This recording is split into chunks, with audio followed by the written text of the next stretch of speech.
A quick rundown on what those are. The stock production is an OEM chassis. Yeah, OEM chassis using up to a 1,000cc engine, 33-inch tires. You can run you have to have stock suspension points, but reinforcing is allowed. And then the Pro Mod is based on an OEM chassis, but aftermarket chassis are allowed.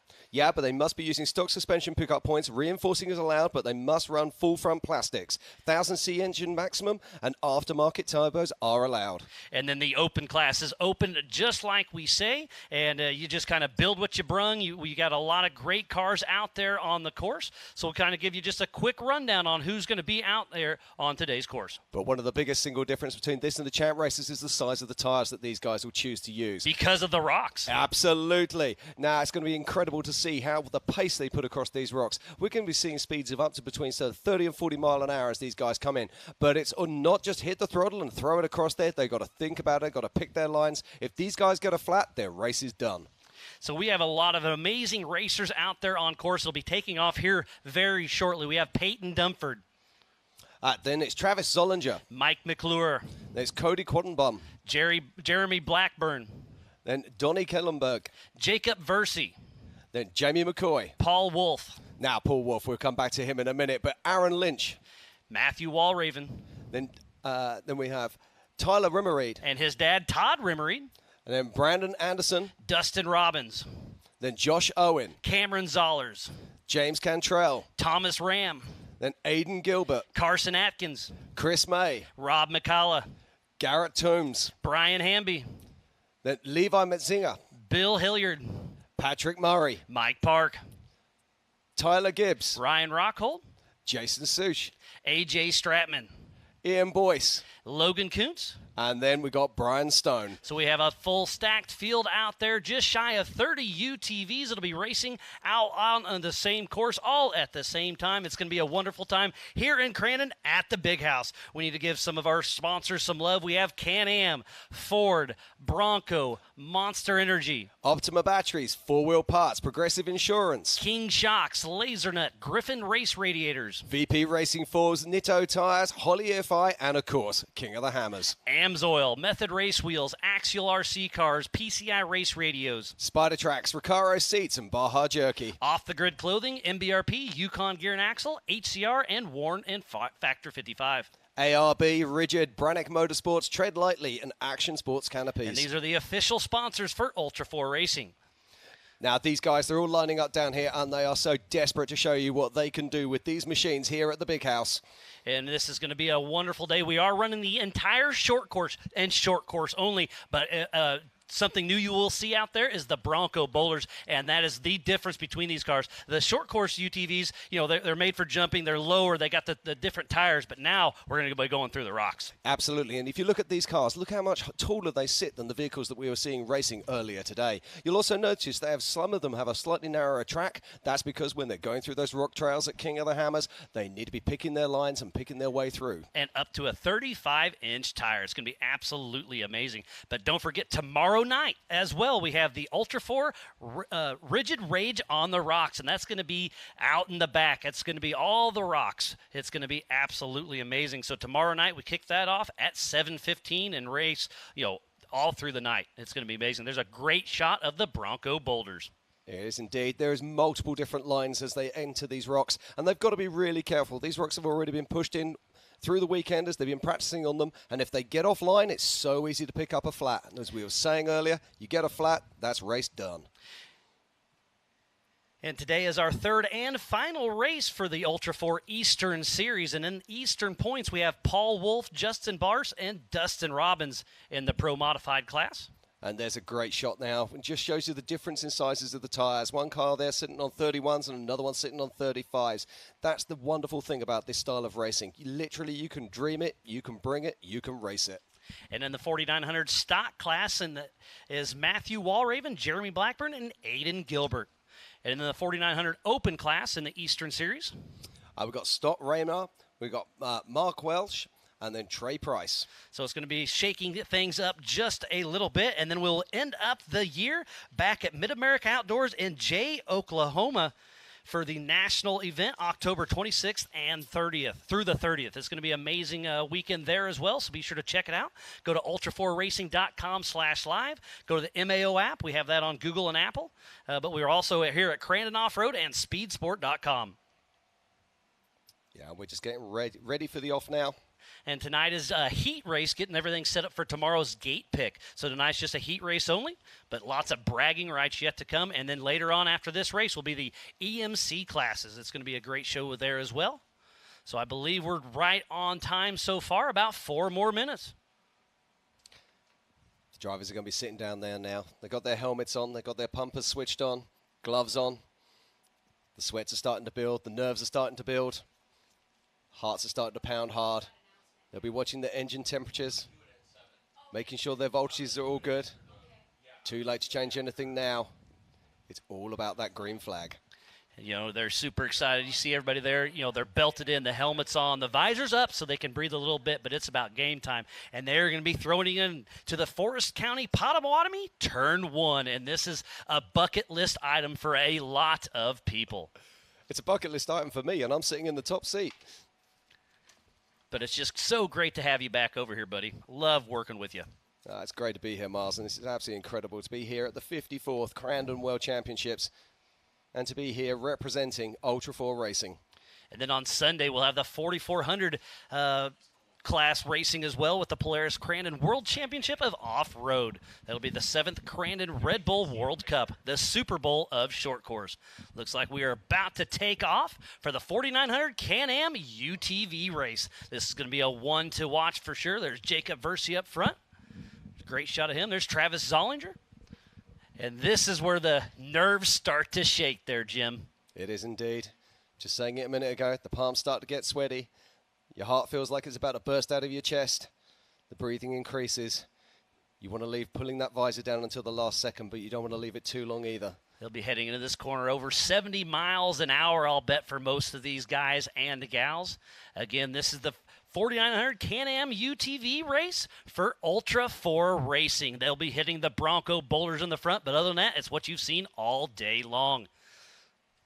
Now, you're in the second or third row of the grid here. You know that it's going to be rough in front of you. You know there's going to be dust. And here we go. There's the flag man. We are nearly ready. We are nearly ready to go live here in Crandon.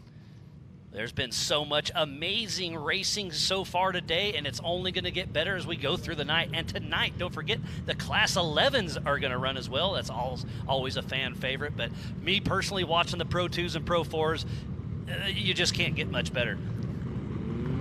And we are about to take off, and there it goes. There's Carson Atkins, it looks like, with their early lead. And it is an absolute drag race as they get a little slideways as they're heading into Turn 1. And Travis Zollinger trying to get on the inside, but it looks like that is that Jamie McCoy out front with Carson Atkins right on his side. It does look like Jamie McCoy is taking the whole shot there, making his way down through. What a great race as they're heading in. Look how much air they are getting all over this race course. So much amazing racing action out there.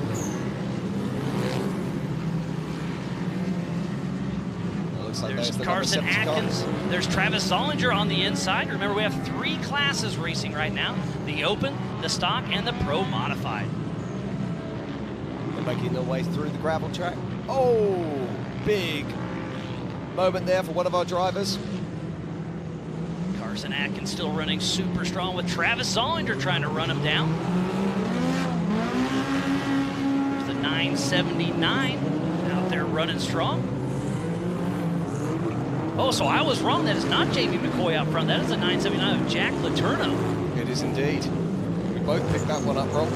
And then Chris May is right behind him, sitting in that second position. Indeed, and just look at the pace of them as they come across this rocks. We were saying to you about 30, 40 mile an hour. That's what we're getting. And that is awesome. And like I said, that's what makes Ultra 4 so much different is the rocks, and that is what they love to do.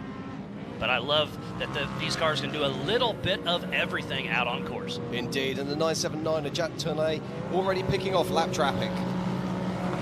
Our leader is out front strong, but Carson Atkins is all over his tail. There's Can-Ams, there are Polaris, there's Yamahas out there, and they're fighting this little slippery track as they're going through the Cowboy corner.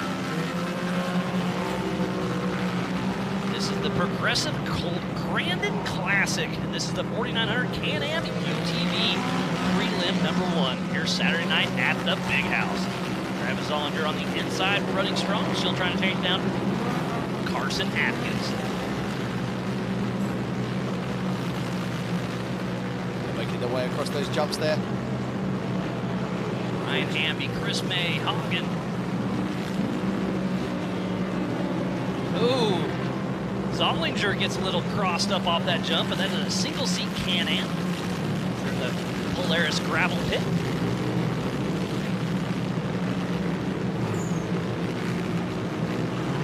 There's Mr. Paul Wolf. So he was having a little bit of trickery with the timing, but that is our leader, Mr. Paul Wolf, way out front. I apologize, I missed that one earlier. Look at those rocks. They are just absolutely blazing through. Paul Wolf is a rising star in the Ultra 4 world.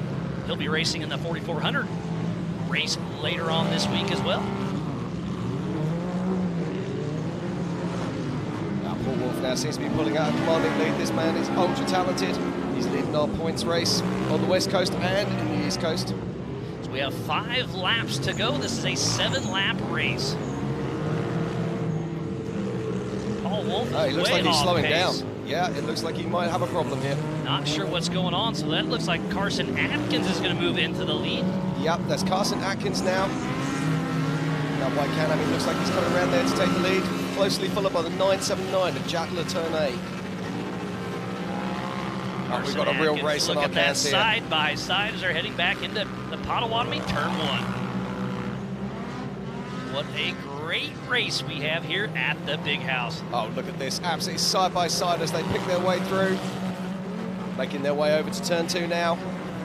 This is the 53rd Polaris Crandon World Championship. And they're under yellow flag there as Carson Atkins makes his way through.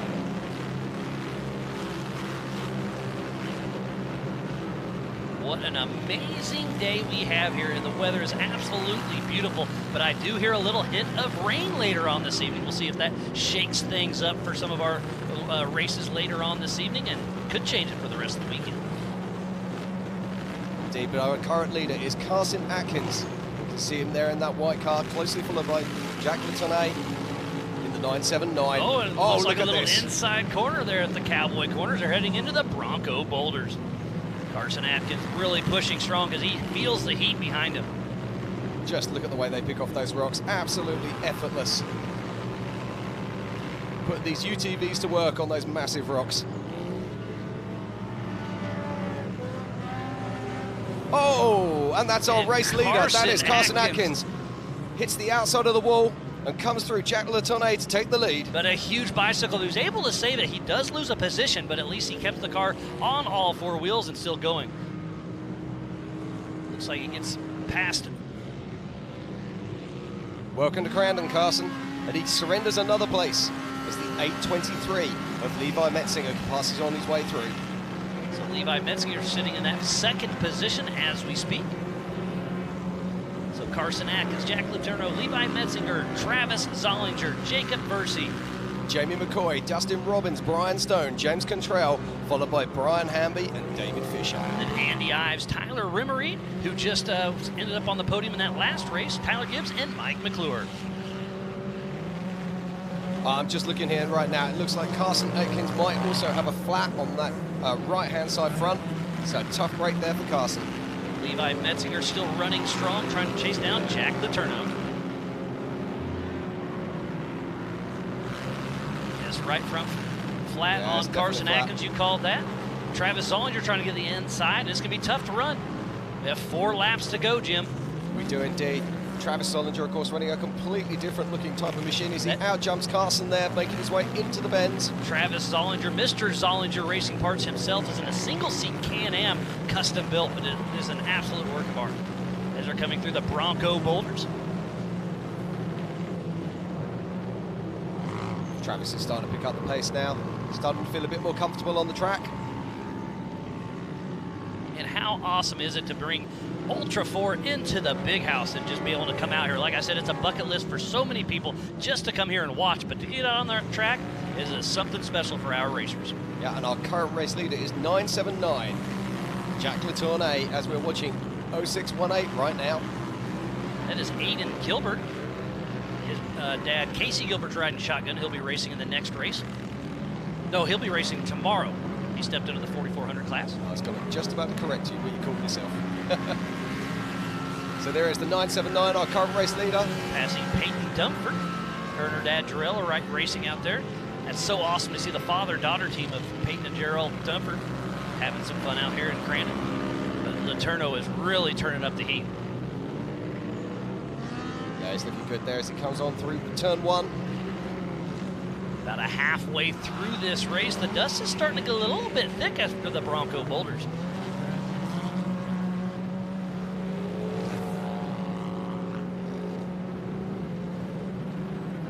Just watching our current race leader there. Looks like he's a little off I pace. was just about to say, I didn't want to call it.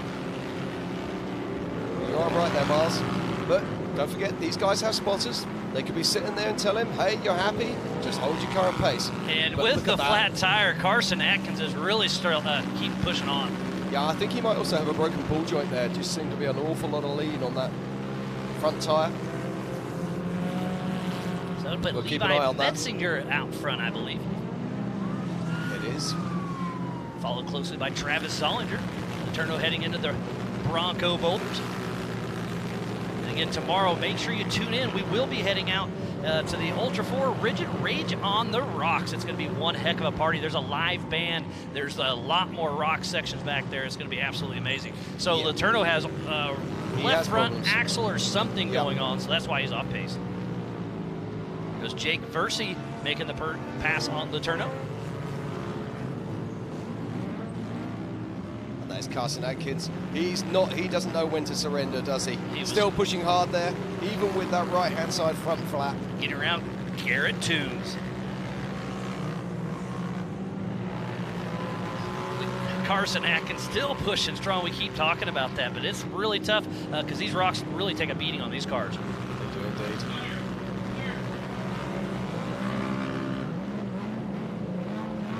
Okay, we're watching the 979 there.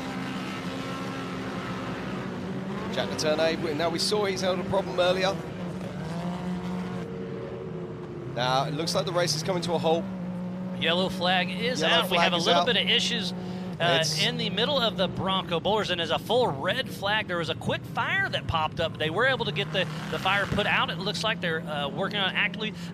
Driver and co-driver are out of the car.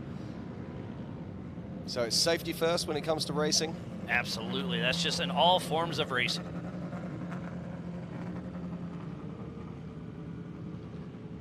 What a tough break that is, but like again, the Crandon safety crew out here does such an amazing job to keep everybody safe and sound. We've been working with them on the back side of things, cleaning up and working on building the course out back and everything. And the Champ Off-Road team here at Crandon has been a huge, huge help. Yeah, they're absolutely second to none. Real, true professionals. So let's kind of give a little regroup on where we're at out on course. Up front is Levi Metzinger. In second place is Travis Zollinger. In that third spot, Jack Letourneau. And then in fourth is Carson Atkins. And then it goes to Jacob Versey in that fifth spot. And in sixth is Jamie McCoy. In seventh position is Brian Stone. In eighth is Dustin Robbins. In ninth position, James Cantrell. In 10th is Todd Remeda. In 11th spot, Matthew Walraven. And in the 12th,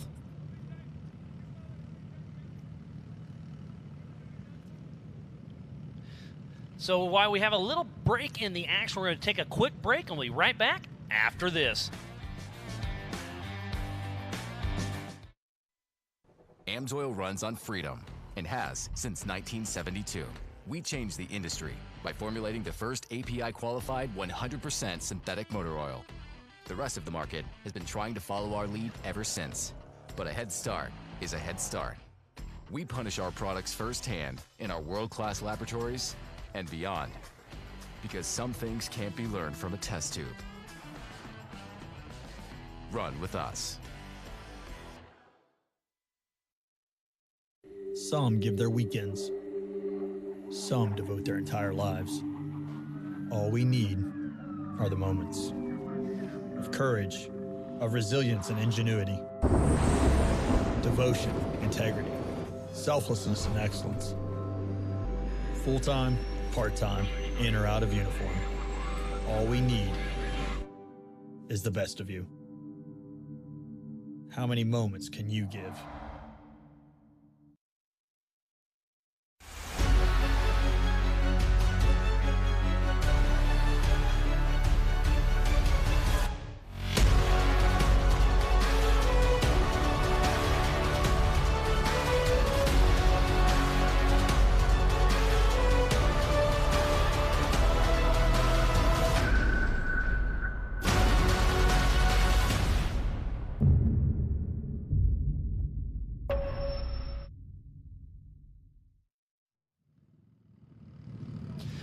Okay, and welcome back to the 54th Crandon World Championships here in Wisconsin. And we just had a little fire incident in the Bronco bowlers. Everybody is okay, so we're just getting the course all sorted out. But this is Ultra 4 racing for this 4900 Can-Am UTV class. We were talking about it earlier. We do have 3 separate classes racing all at the same time. We have the stock class, the Pro Mod, and the Open. We do indeed. We've already seen some fantastic racing here. And we're going to be restarting very soon indeed. 979. Letourneau is our leader.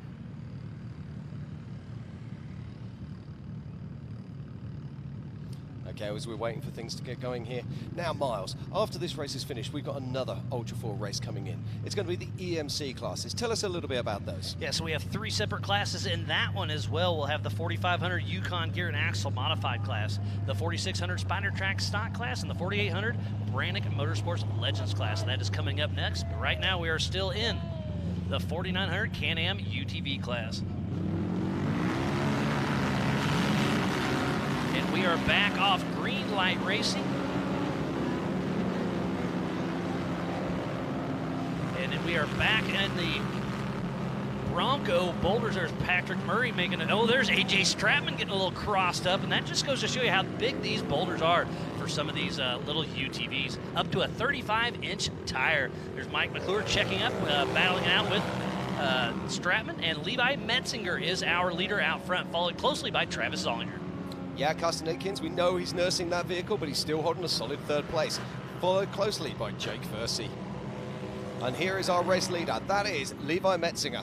And he is out front in that Can-Am, running strong, having a great, great time. I was chatting with him quite a bit this week, had dinner with him one night, and they're just super stoked to be here. And Mike McClure closes the door. There's Jeremy Blackburn coming in strong.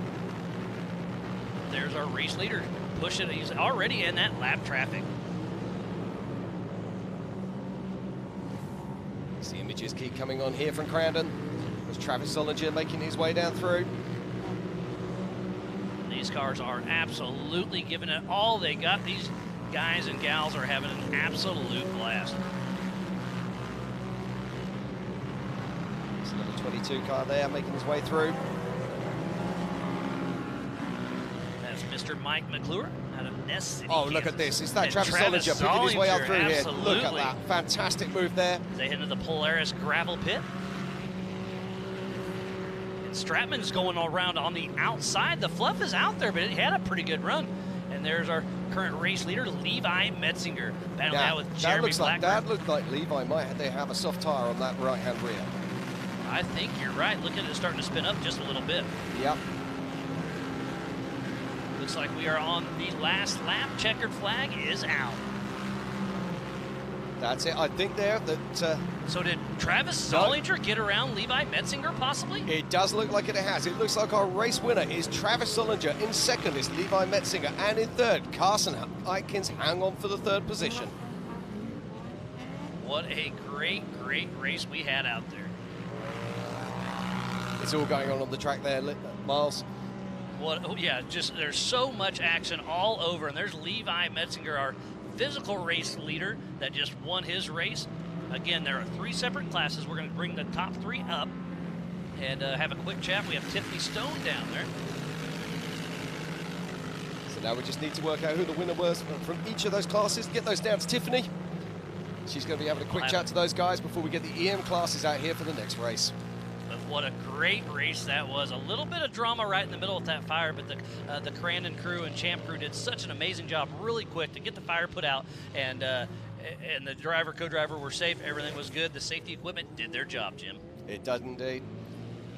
We have rules for a reason. And that is our race leader, Travis Sullinger, making his way around the track. I'm not sure he saw the checkered flag, you know. I think he missed it. Sometimes you get in the zone and just keep on rolling. I'm sure he's going to get a yellow flag in a minute. Well, a yellow flag because there's a caution yellow. There's a car that's turned around. But when you're in this position, you don't want to take a chance. You just keep on pushing.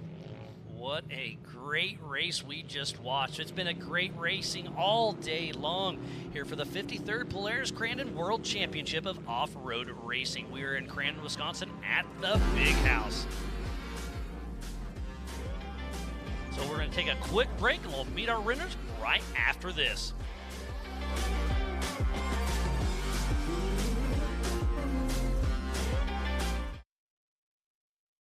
The Earth is 70% water and 30% land. But the entire sky belongs to us.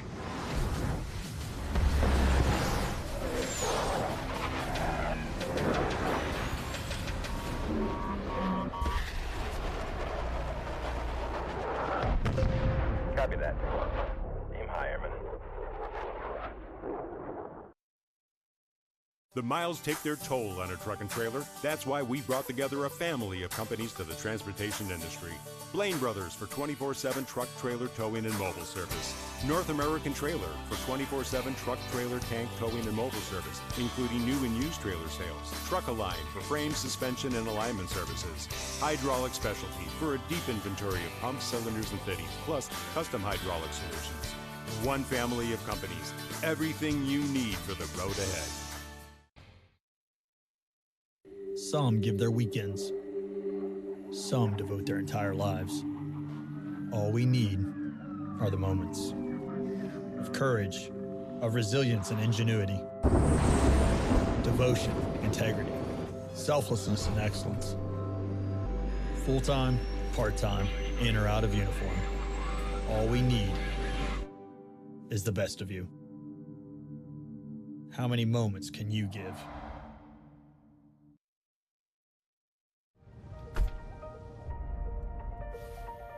Overlanders and crawlers, clubs and individualists, newbies and not so newbies. We can all agree on one thing. The tougher the tire, the easier the escape.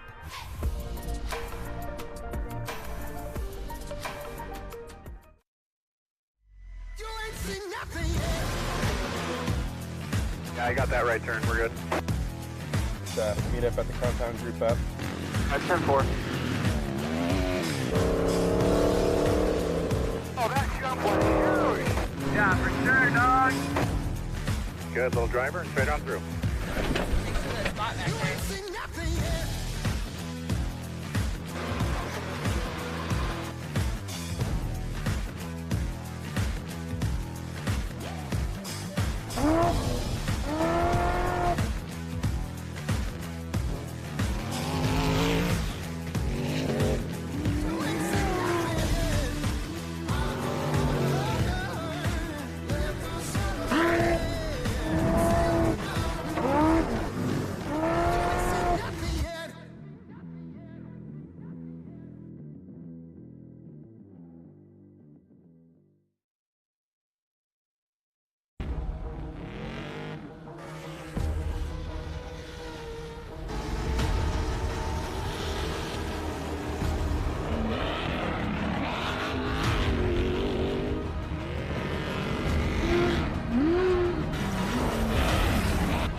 eBay Motors has parts for new cars, new parts for old cars, and new parts for cars about as old as I am. eBay Motors has 122 million parts.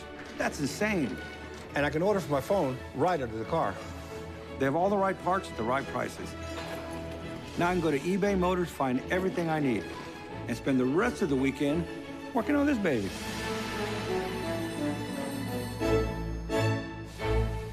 Let's ride.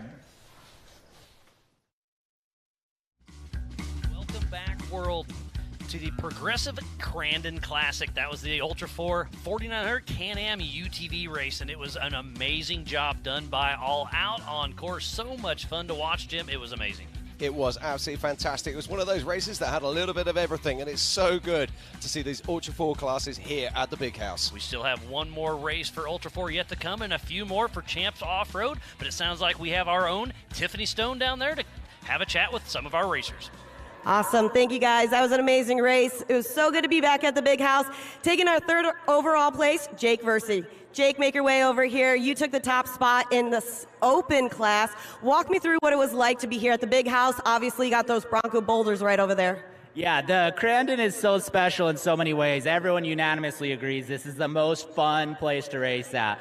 The Ultra 4 bringing the rocks in is really a lot of fun. It's a lot about momentum, but it can tear a tire off in a second. There was a ton of carnage, a ton of blown tires out there, so it really adds a dynamic that's a bunch of fun. And talking about that, this is going to give you a great spot for tomorrow's race. Tomorrow's a big one. We've heard about a little bit of rain coming through. What do you think that's going to do for the track? Well, they do a pretty good job of watering it out here, so hopefully it's not much worse. I'm crossing my fingers, but we all got to race the same track, so it's going to be a great time. Well, you've got to thank a few people for helping you to take that top spot today. Yeah, absolutely. XComp Tires, Polaris Razor, Rigid Industries, HCR, KMC Wheels, Fueled UTV, Fox does a killer job, KMC Wheels. Anyway, everyone that supports my program, thank you so much from the bottom of my heart. Awesome, nice job. And taking the second place overall, we have Levi Mettenzer. Levi, nice job here. Taking second place in Pro Mod, obviously right behind Travis. It is a crazy track out there. It looked like you had a little bit of tire problems. Walk us through that. Yeah, we got off to a slow start. We were probably 6th or 7th into this first turn, and we just put our head down and we kept charging. People were making mistakes. Something happened to Paul in the back. Just trying to blitz the rocks. That's what we're good at. And it bit us on the last lap after the red flag. That hurt, but good thing they're all safe. And got the flat, and Travis passed me right here at the last lap. So tough loss, but we're going to change the tire and get the car ready, and we'll be back for tomorrow. Well, it's a great job. It's good to see you out here. Who would you like to thank? My dad for everything he does, getting us to races. Paying for a lot of it, driving a lot, working on it, everything he does. Can-Am, DynoJet, NRP, MRT tires and wheels. I mean, we got a flat, but they're the best tire out there. 90% of us are running them. G-Force, Gary and Pete with the shocks. The setups is perfect. Rival Can-Am, HCR, anybody else I forgot. Keller ball joints, and everybody else back there. Wonderful. Take your spot on number 2. And taking the overall spot in the 4900s, we have Travis Zollinger. Travis, it's so good to talk to you out here. We've always talked about a bucket list item being the Big House. Now you've done it, of course. You've probably been here many times and seen all of this stuff. What was it like, especially with the dust coming off right off of the Bronco boulders? Yeah, the dust going into the boulders was the worst part, to see what's going on in front of you. But you just trust that the guys are moving and hope they're moving. Well, we always talk about, being here, the vibe, the emotions. In one word, what does Crandon really mean to you? Oh, man, the kids. The kids, this is the future of it, so it's so great to see you out here. Tomorrow's going to be a big day for you and for the rest of this class. Taking first overall, first, of course, in the Pro Mod. Who would you like to thank? Oh, for sure, all the guys back at ZRP, Apex Engineering Machine, my family, my wife came out here with us. My in-laws came to watch for the first time, so that's cool. The fans for being here, Fox, BFG tires, they're unbelievable. Warren, Baja Designs, K&T Performance, they make my car fast, and it's fast. Let me thank Mike for tuning my shocks, Riley for prep, FK rod ends, of course. They hold us together. They're awesome. I'm sure I'm forgetting somebody, but they all help us get here, and thank you. Well, Mike, Travis, hop up on number 1. A big round of applause for your top 3 overall finishers in the 4900 class. Back up to you guys. Thank you, Tiffany, and what a wonderful race it was for the 4900 Can-Am UTV class. Jim, what a great job that was. It's going to be a lot of fun. It is, Miles. It's absolutely fantastic to see the 4900 classes out there. But coming up shortly, we're going to have the EMC classes. We're going to see the 4500s, we're going to see the 4600s, and the 4800s. We're going to pop out for a short commercial break, and we'll be right back. See you soon.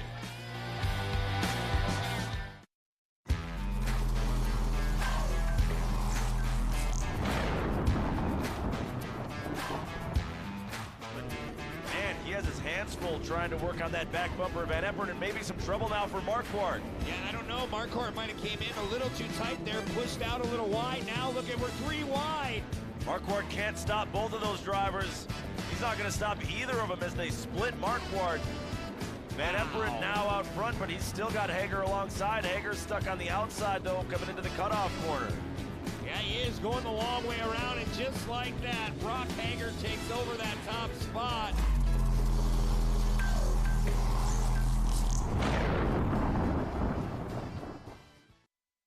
AMSOIL runs on freedom and has since 1972.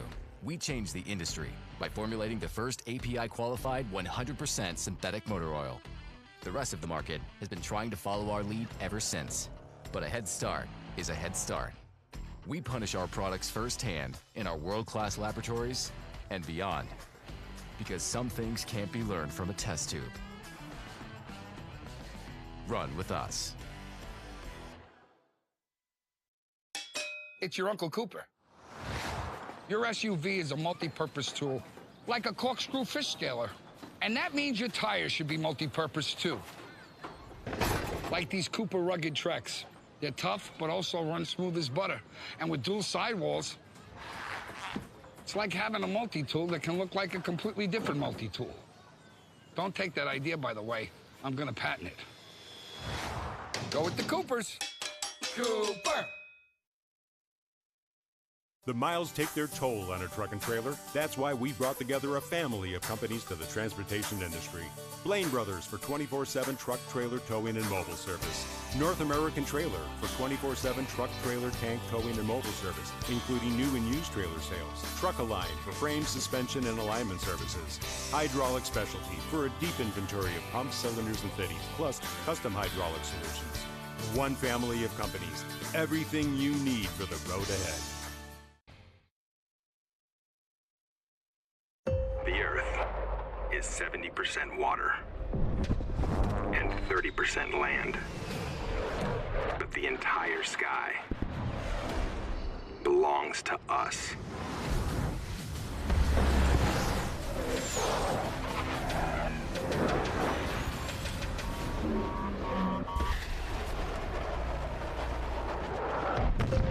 Copy that. Aim high, Airman. This idea, I mean, obviously CJ and I have quite a few older helmets laying around, and we use them more as like decoration in the race shop, but I said, you know what? Let's try something cool. We'll bring it to Crandon, we'll raffle it off, $10 a ticket, and then we're gonna put all that purse back into Pro 4. But the way it's gonna work is the winner of the raffle will come up at like 4:30, right after the Pro Light race.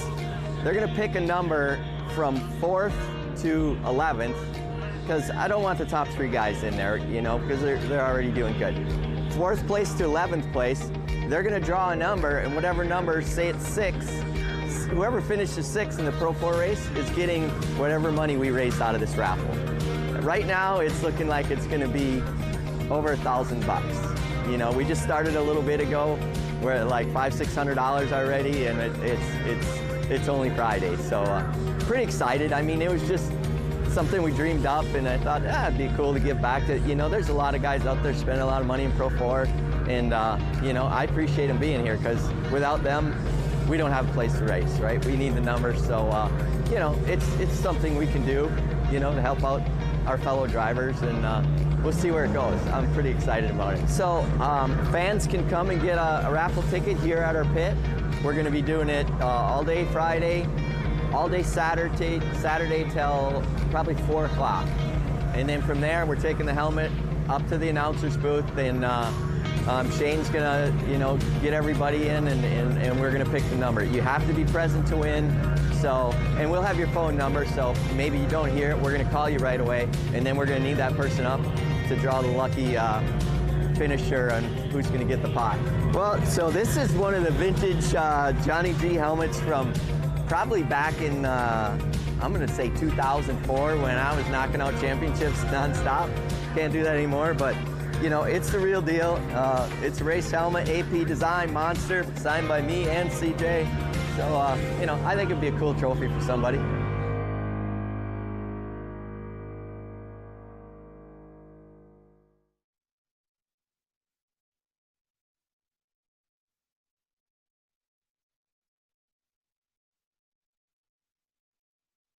Some give their weekends.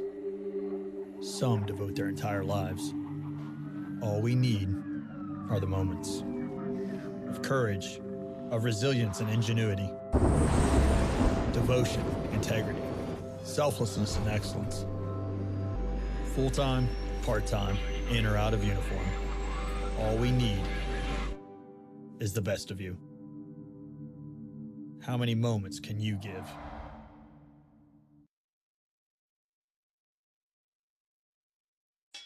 It's your Uncle Cooper.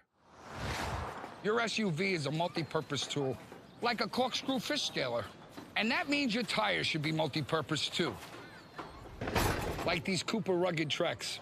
They're tough, but also run smooth as butter. And with dual sidewalls, it's like having a multi-tool that can look like a completely different multi-tool. Don't take that idea, by the way. I'm gonna patent it. Go with the Coopers. Cooper! AMSOIL runs on freedom and has since 1972. We changed the industry by formulating the first API-qualified 100% synthetic motor oil. The rest of the market has been trying to follow our lead ever since. But a head start is a head start. We punish our products firsthand in our world-class laboratories and beyond. Because some things can't be learned from a test tube. Run with us.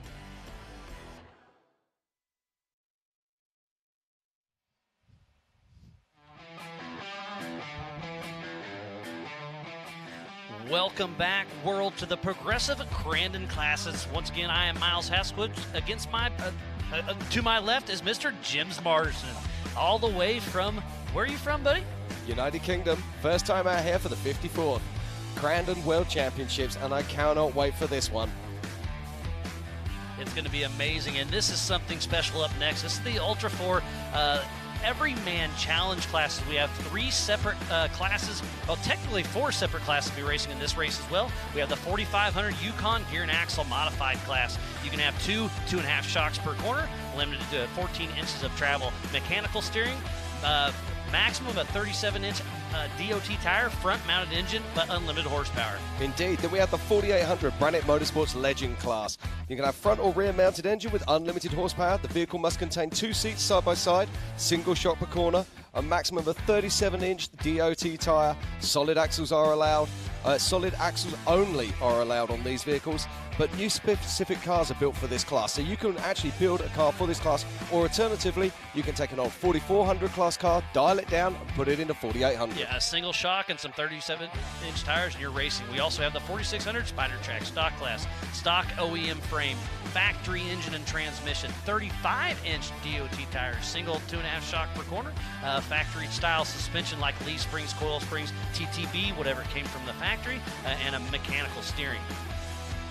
Yeah. And then we have the stock sportsman class, which is kind of a little bit different. You can run about anything you want. It just has to pass safety and STEC. It is, but just look at that lineup right now, Miles. There's Ryan Rockhold, Sean Reisky, Troy Digby, Cody St. Clair, Matt Greaser, and then the Broncos in the far back. We have Bailey Cole, Vaughn Gittin Jr., and Brad Lovell. Brad Lovell is a familiar name out here in Crandon. Yes, indeed. We're not long now before we're going to get started on this race. So the 4,500 and the 4,800 class, they are intermixed on how they qualified during practice yesterday. They will be scored separately, but they'll be racing it against each other. And then the stock classes will take off from the back of the pack. And while we have a quick little break, we'll give our sponsors some love. We have Can-Am, Ford, Bronco, Monster Energy, Optima Batteries, 4-Wheel Parts, Progressive, King Shocks, Laser Nut, Griffin Radiator, VP Racing Fuels, Nitto Tires, Holly EFI, and King of the Hammers. We also have Spider Tracks, Recaro Seats, and Baja Jerky. AMSOIL, Method Race Wheels, Axel RC Cars, and PCI Race Radios. ARB, Rigid, Brannick Motorsports, Tread Lightly, and Action Sports Canopy. Off the grid clothing, MBRP Exhaust, Yukon Gear and Axle, HRC, and Warn Factor 55. Those are, so please support who supports the sport with all of those amazing marketing partners. We could not be racing here today. Okay, it looks like we've got the flag man making his way towards the tower. He goes out there and checks. He physically looks at each and individual racer and kind of gives an eye contact. Everybody gives him the nod. He heads over, and we are about to do a land rush style race heading towards the Potawatomi, turn number 1 here at the Big House. Now, Mars, am I right in thinking here that the 4,500s and the 4,800s are going to be doing 7 laps and that the stock class are going to be doing 6 laps? Yep, absolutely. As And if it'll I be lo- the same exact course we just saw earlier, the full short course plus the Bronco boulders right here in front of the grandstands. And speaking of the grandstands, look at this amazing crowd we have. Indeed. Here to see some awesome racing, and some awesome racing they are about to see. As our Ultra 4 EMC classes get ready for the start. Any second now, we're about to go green on course. And we are live here at the 54th Crandon World Championships in Wisconsin. And it looks like Brent Harrell may get the whole shot on the inside in that Horschel-built machine. Right behind him is Jeremy Jones, Steve Graff, Justin Hall, and Trevor Foltz, Eric Weichel, Brian Tripp, and look at Justin Hall and Steve Graff touch tires. Absolutely, but it's Brent Harrell now making his way in that Paul Herschel car. And Jeremy Jones is right behind him, Justin Hall, Steve Graff. This is going to be a great race, Jim. Yeah, I was chatting to Justin Hall yesterday. He's really super pumped about this. He wants to show the world what he can do, but it's all about Brent Harrell right now with Jeremy Jones just behind him and then Justin Hall. And look at these Ultra 4 cars out there racing, doing such a great job, having so much fun out here at the Big House. They are indeed picking their way through. Look at this fantastic action here from our EMC classes. As the lead cars wake their way up through. There's Jeremy Jones, Steve Graff, Justin Hall, Ryan Webb, Ryan Rockhold. Again, there are 3 separate classes racing right now. The 4,500 Yukon Gear and Axle Modified class, the 4,800 Brannick Motorsports Legends class, and the 4,600 Spider Track Stock class. But it's all about that young man now, Brent Harrell. Still in the lead as he makes his way across the rocks. In second place is Jeremy Jones, and just behind him. I missed him. We'll see who that was. I think it was Steve Graff. It was Steve Graff.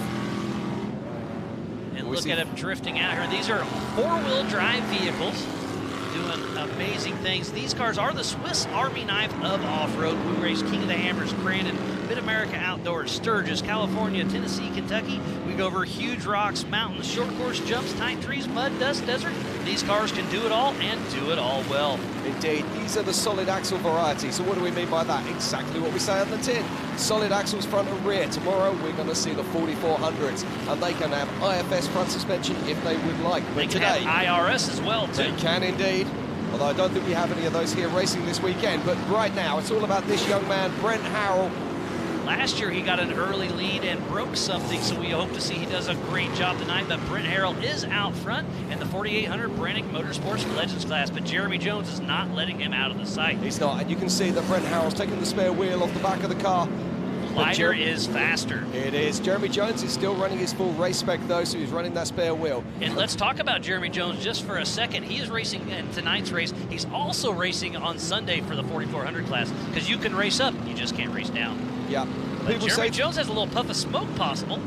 Yeah, he did. I was looking at that a little bit earlier. But people ask us, why are they still running their spare wheels? Simple. These vehicles have been set up to run with those wheels, but that smoke seems to be getting worse. Is it off a breather or something else, do we think? Time will tell. Hopefully he can keep the car going. But Brent Harrell, they are in the Bronco boulders, and Jeremy Jones is starting to reel them in just a little bit.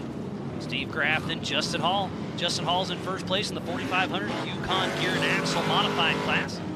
We're getting slideways with Mr. Jeremy Jones. Yeah, just watching that smoke there, I think that could just be an engine breather.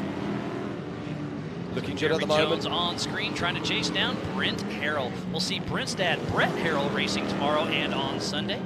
Great to see the whole family out here, and that's what Ultra 4 is all about, is family-friendly racing. Steve Graff getting Steve around. Graff drifting there beautifully, closely followed by Justin Hall. Now Justin Hall races in 4500, and if you look at the front of his car, you can see it's that mechanical steering link going to a steering box. Justin Hall's in a single-seat car. We're back to Jeremy Jones and Steve Graff. What a great day of racing we've had all day long, going into the night here at the Big House for the 53rd Polaris Crandon World Championship Off-Road Racing. That was Jeremy Jones we just saw there, followed by Steve Graff. Justin Hall. Justin Hall. And there's Ryan Rockholt. That used to be a 4400 car. They lowered it down. There's Ryan Taylor, Ryan Webb, Sean Reisky. Now Ryan Taylor, we saw yesterday, had a bit of an accident, decided to put it on his lid, so it's great to see him back on course. But that is our race leader. That is car 56, and that is Brent Harrell. And we have 4 laps to go for the 48 and 4500 classes. Brent Harrell gets into the Bronco Boulders.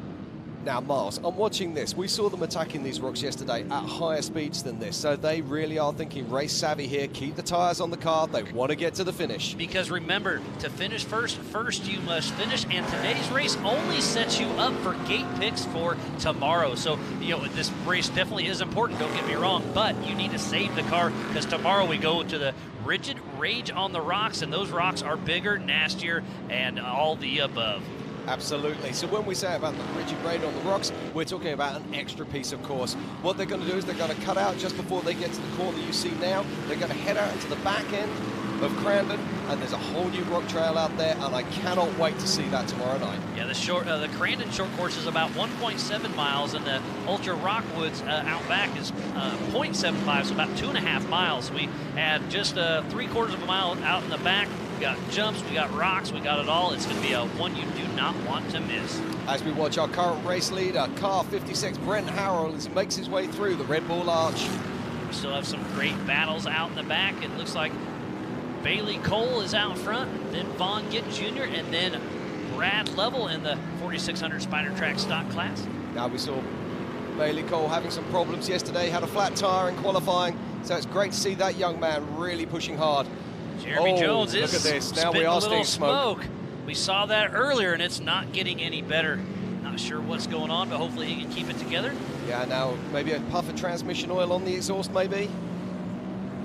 Always difficult to tell. Jeremy Jones is running a co-driver. Dan Young's riding with him. I believe Brent Harrell is riding solo. And He does have a co-driver in there, sorry. Yeah, Jeremy Jones really is within striking distance now. Fantastic drive here from the young man. They're coming around a stock sportsman car. That's Matt Presser, I do believe. Now Brent Harrell's driving a vehicle that's built by Paul Herschel, Jeremy Jones. That Trent Fabrication car. Fabrication car. Now the Trent Fab cars, they're very famous for this solid axle vehicle.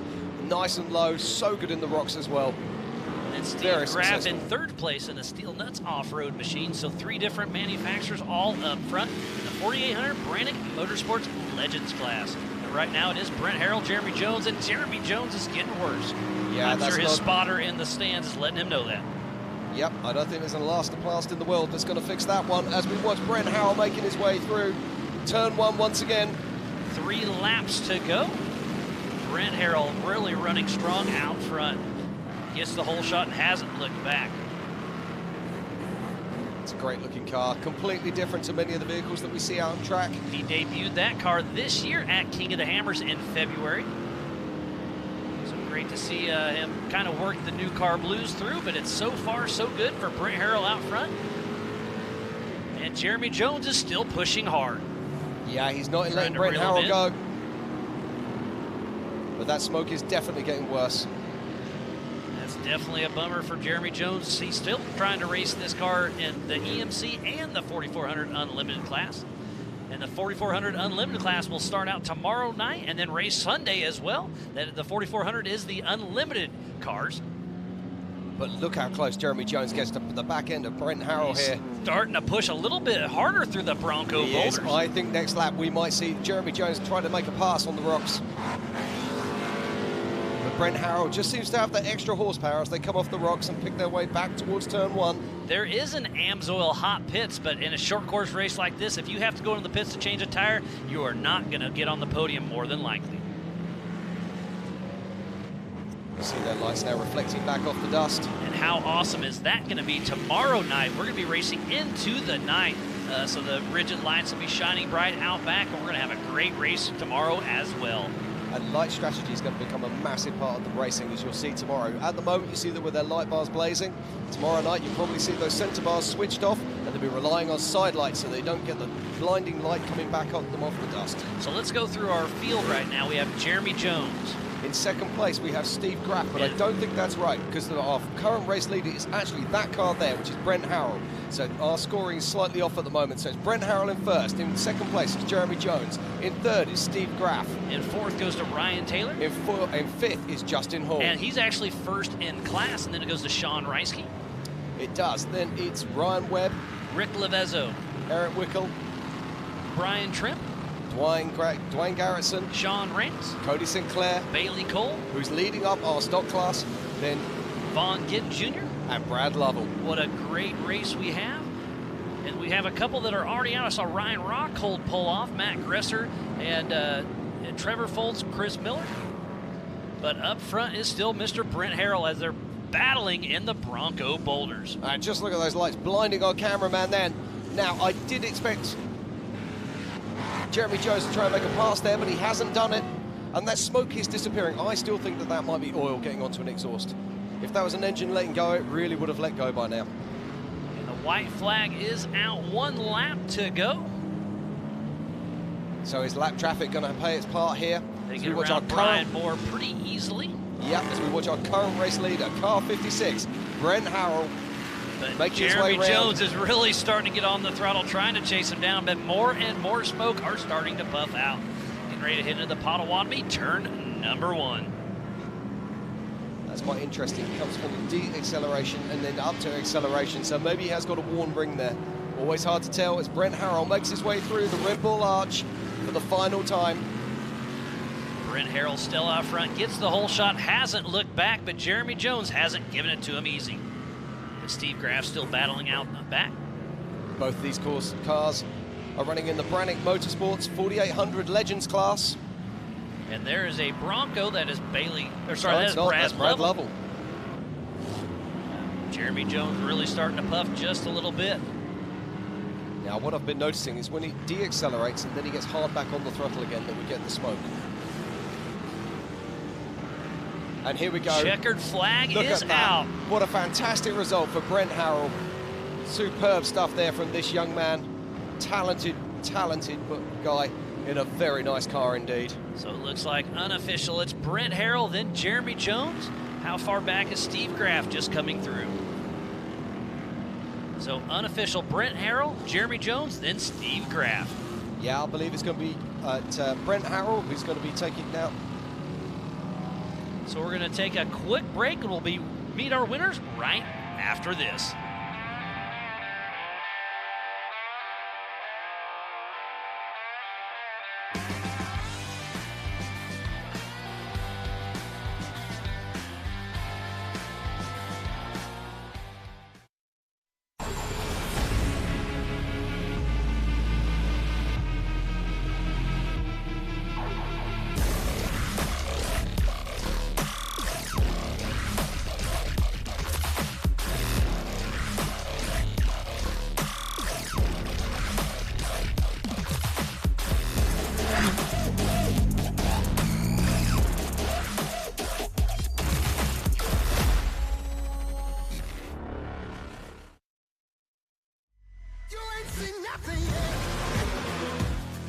Yeah, I got that right turn. We're good.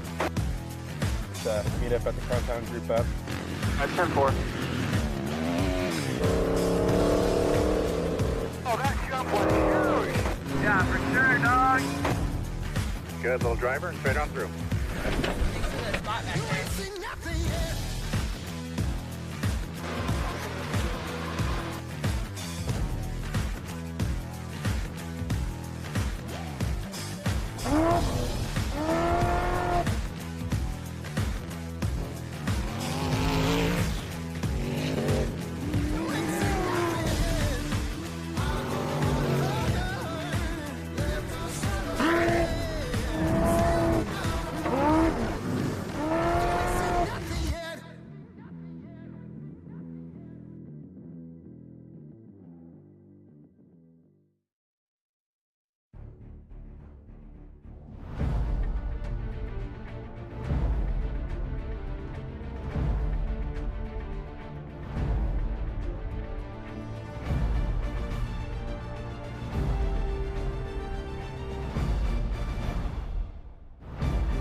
Vulture's going to set up outside.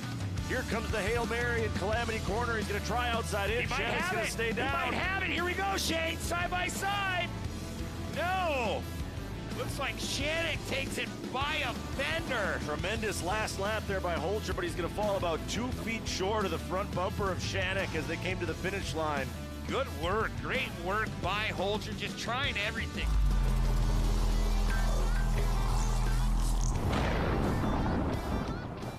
The miles take their toll on a truck and trailer. That's why we brought together a family of companies to the transportation industry. Blaine Brothers for 24/7 truck, trailer, towing, and mobile service. North American Trailer for 24/7 truck, trailer, tank, towing, and mobile service, including new and used trailer sales. Truck-Align for frame, suspension, and alignment services.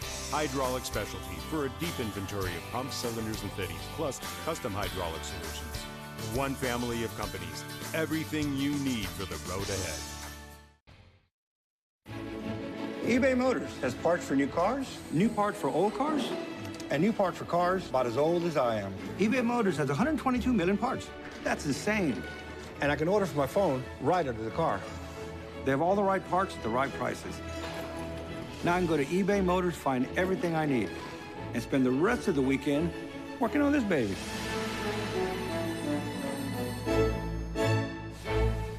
Let's ride. Nitro Rallycross, cars that fly and tracks that thrill, is coming back to Minnesota. October 1st and 2nd, the world's best drivers will strap into Rallycross's fastest new race cars and battle head-to-head at ERX Motor Park in Elk River. Watch American icon Travis Pastrana take his electrifying FC1X up against Formula One legend and champion Jenson Button. Nitro Rallycross delivers 2 full days of extreme racing excitement. For more info, visit nitrorallycross.com.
Some give their weekends. Some devote their entire lives. All we need are the moments of courage, of resilience and ingenuity, devotion, integrity, selflessness and excellence. Full-time, part-time, in or out of uniform. All we need is the best of you. How many moments can you give? The Falcon Wild Peak AT3W all-terrain tire is designed with our proprietary 3D Canyon Sipe technology to resist wear from high torque and provide even more handling stability. For the ultimate off-road grip, get the Falcon Wild Peak AT3W. The new Falcon Wild Peak AT3W all-terrain tire is engineered with one of the deepest tread depths on the market for long-lasting wear and uncompromising performance. For the ultimate tread life and traction, get the Falcon Wild Peak AT3W.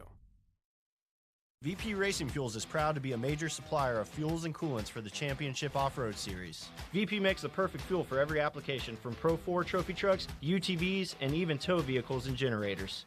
Keep your engine running at peak performance and make more power. Try our new VP coolants to keep your off-road rig running cool. Available in Stay Frosty Race Ready formula, which is glycol-free and track approved.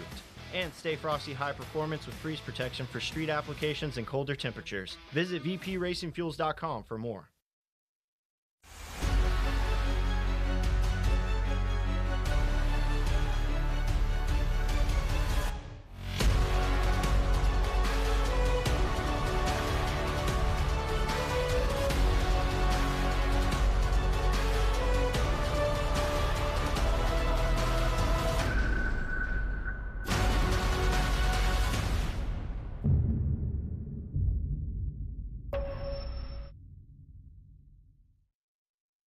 The Falcon Wild Peak AT3W all-terrain tire is designed with our proprietary 3D Canyon Sipe technology to resist wear from high torque and provide even more handling stability. For the ultimate off-road grip, get the Falcon Wild Peak AT3W. Okay, and welcome back to the 54th Crandon World Championships here in Wisconsin. What a day of racing we've had. We've just seen the EMC classes out on track, and Tiffany Stone has got the winners down with her right now. Tiffany, what do you got for us? Thank you. It was an amazing race. It was so cool to see some of these machines just take this track, all the lights out there, but taking the top spot in the 4800 class, number 56, Brent Harold. Brent, make your way over here. It was really good to see you race out there. We know that you just debuted this new car at KOH. You're still working out some things. Walk me through how it was to be here, the big house, Labor Day weekend, under the lights in front of all these fans. You know, this is my second year here, and this is my favorite race overall. Just the start line, turn one, it's unlike anything else. Happy to be here for sure. Well, we talk about it, and then, you know, when you're hitting that jump going into the Bronco boulders, it's a little dusty out there. What did you see, especially with the lights coming on, the sun setting, the dust everywhere, the carnage? Walk me through that. You know, first lap was clean. Coming into turn one, it was super tight. I was like, man, they're getting kind of close, but we came out, got the whole shot, and Waylon was an amazing co-pilot, talked me through it, and pushed me harder than I have been pushed before, and it just worked out in the end. Well, you got to thank a bunch of people for getting you in this good spot position for tomorrow. Who would you like to thank? First, I'd like to thank God, Paul Herschel, his entire crew. They've built an amazing car. Obstacle, Fox, Rigid, Lights. Obviously, we're going to be racing tonight. They're the best lights you can buy.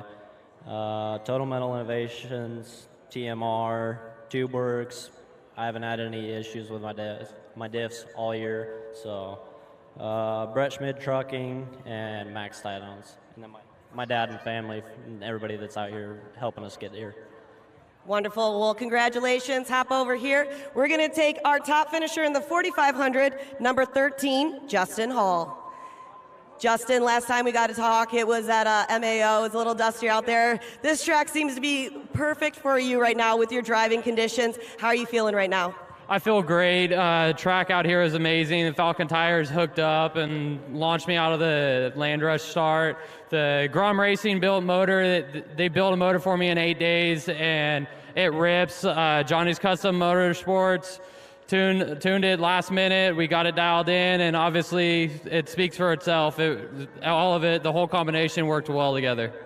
Well, Crandon is a spectacle in itself. You guys put out a great race. In one word, really, what does Crandon mean to you? It was a bucket list race for me. Like last year was my first year here, and I will never miss it again. So it's kind of like a 2-word with hyphenated bucket list, but we'll call that. Well, I know you got to thank a bunch of people. Yeah, first off, Falcon Tire, like I said, Grom Racing, Johnny's Custom Motorsports, South Bay Driveline, Brannick, Optima Battery, Driven Racing Oil. The list goes on, and it's hard to think right now. I'm just super stoked, but I couldn't do it without all the people that are behind me. Yukon Gear and Axle. Yeah, I'm just kind of at a loss right now. It's all good. I'll let you get some rest. You got a big day tomorrow. Nice job here. And the last one in this EMC race, 4,600, number 13 of Bailey Cole. Bailey, it's so good to see you here. A little drier than last year. We don't want to bring that up, but here we are again. Another year, another Crandon, taking that top spot in your class. How you feeling? Super stoked. This is my first time winning out here at Crandon. No better feeling. Pretty awesome. And talking about that, Crandon, the lights, the vibe, the feeling, obviously a bucket list item. Going through that and having all those great emotions, how's tomorrow going to look for you? Hopefully the same way. Hoping to get the whole shot and stay out front again. Brad and Vaughn are fast, though. Well, I know you have a bunch of people you'd like to thank. Who are those people? So many people. Ford, obviously. The Broncos were out here. Absolutely killed it. 4WP, Yokohama, they grooved the tires, gave me the good turn-in.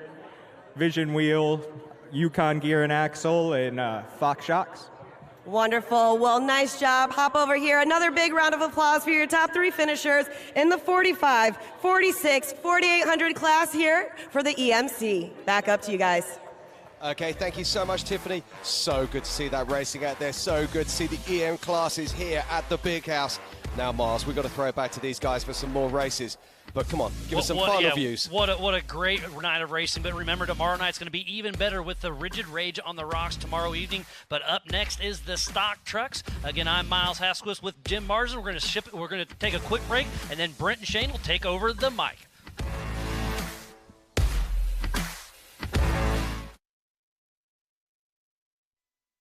AMSOIL runs on freedom and has since 1972. We changed the industry by formulating the first API-qualified 100% synthetic motor oil. The rest of the market has been trying to follow our lead ever since. But a head start is a head start. We punish our products firsthand in our world-class laboratories and beyond. Because some things can't be learned from a test tube. Run with us.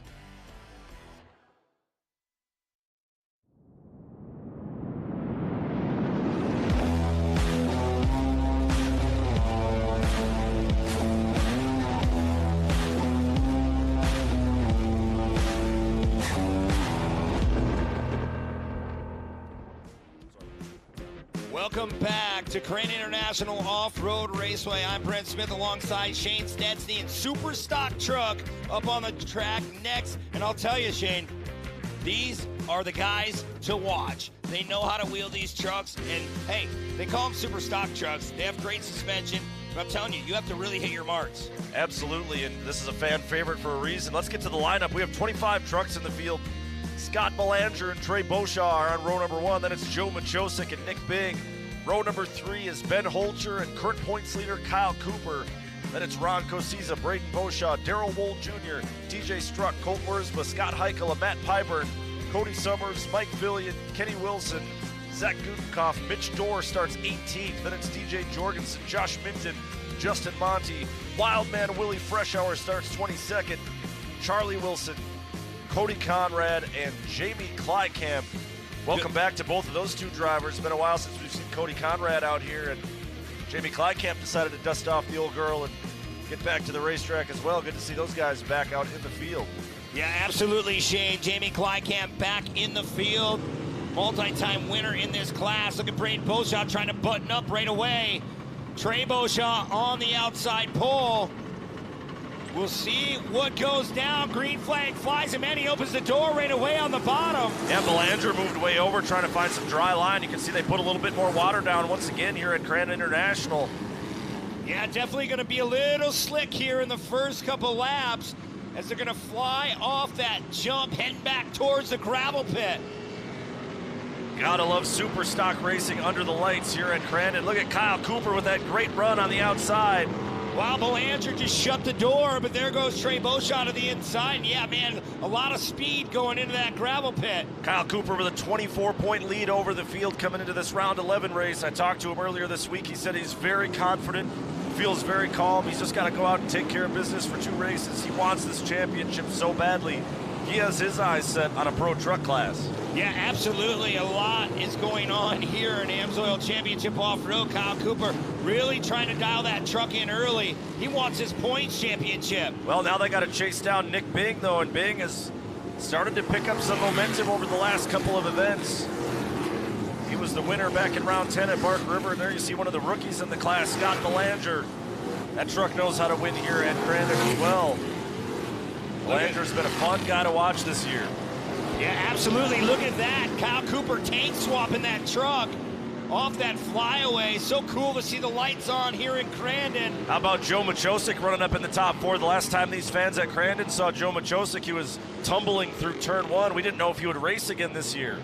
Yeah, absolutely. Joey really putting his head together. That team got that truck back up to par. There's Holger now. Ben Holger coming into our screen, that 844.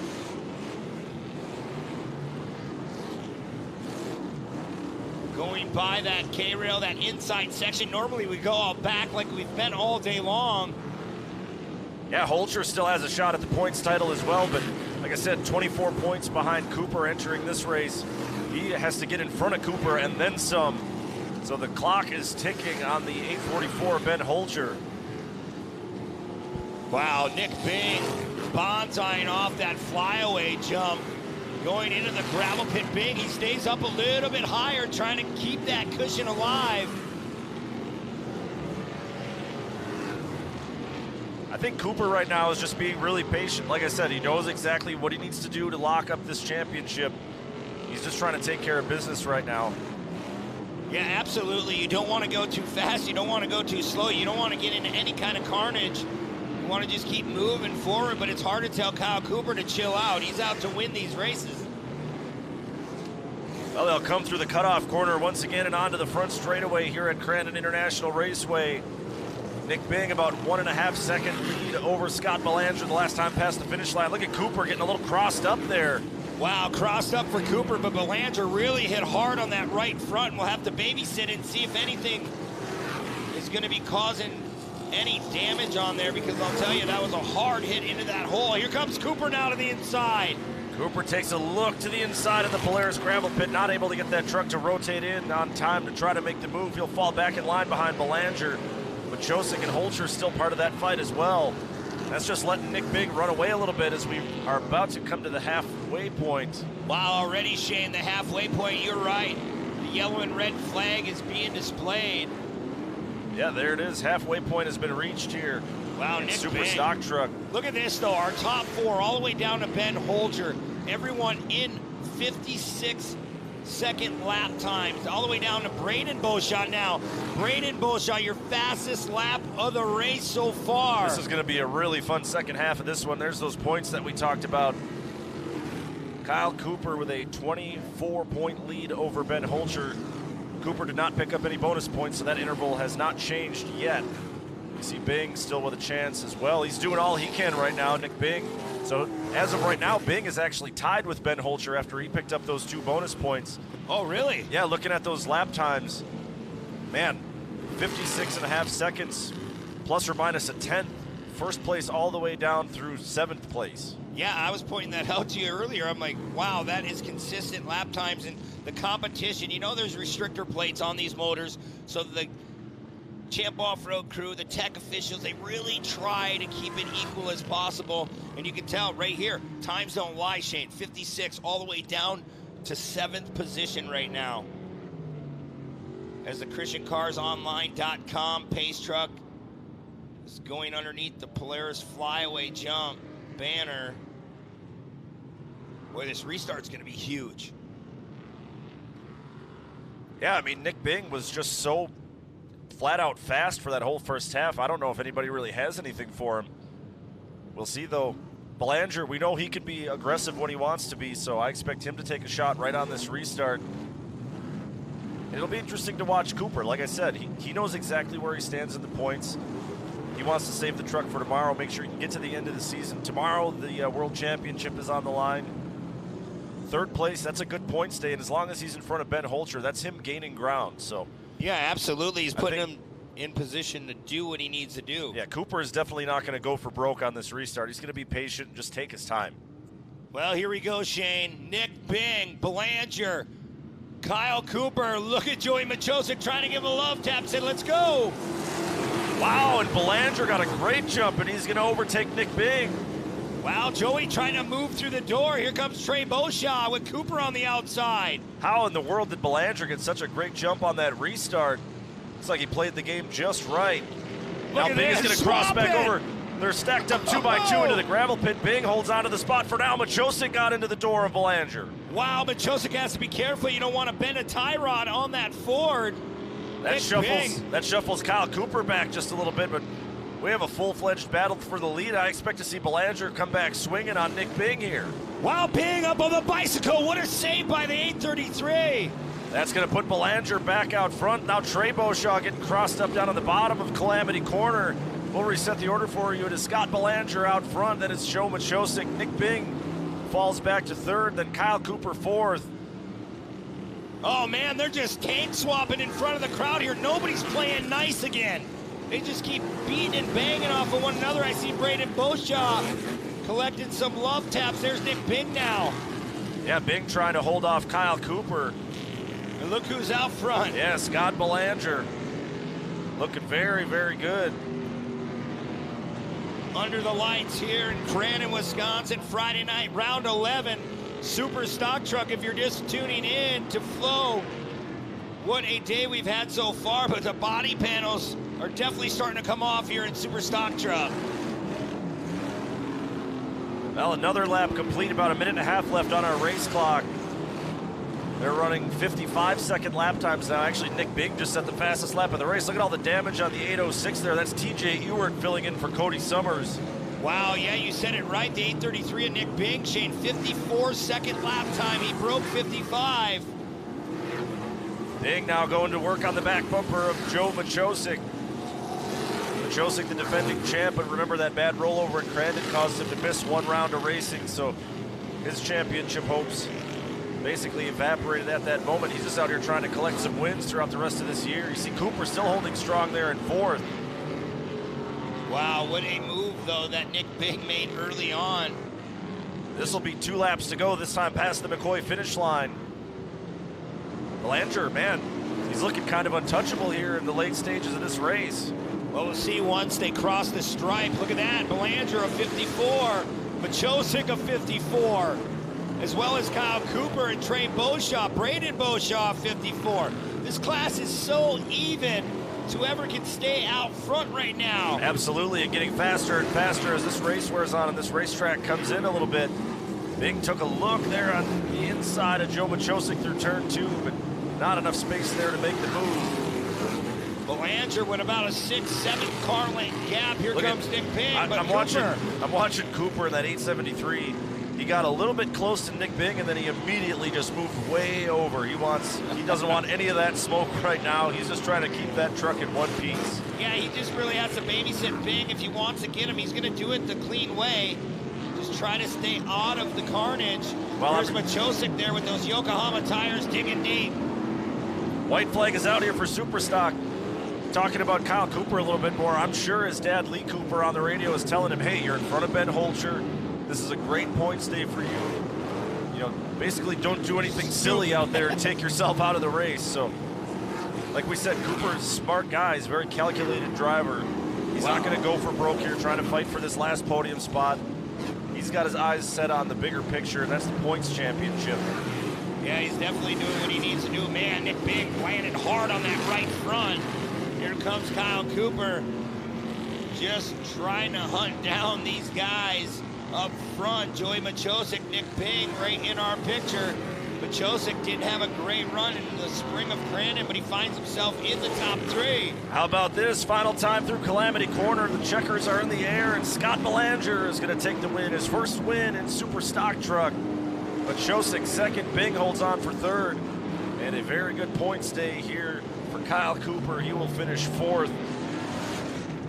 And if he can take care of business tomorrow and just run near the front, Kyle Cooper might be on his way to this 2022 points champion. But how about it? Scott Belanger, first-time winner. That's what we love to see here at Crandon International Raceway. Started on the pole, had that battle with Bing for a little while, but he comes out on top. Yeah, absolutely. Did what he needed to do. Belanger really looking fast here in Crandon. Don't go anywhere. We'll be right back right after this. You're watching AMSOIL Championship Off-Road.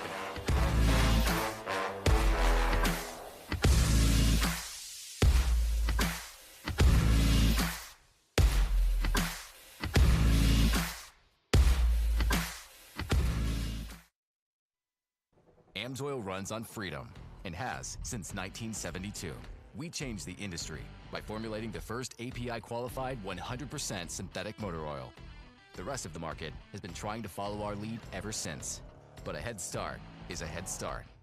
We punish our products firsthand in our world-class laboratories and beyond. Because some things can't be learned from a test tube. Run with us.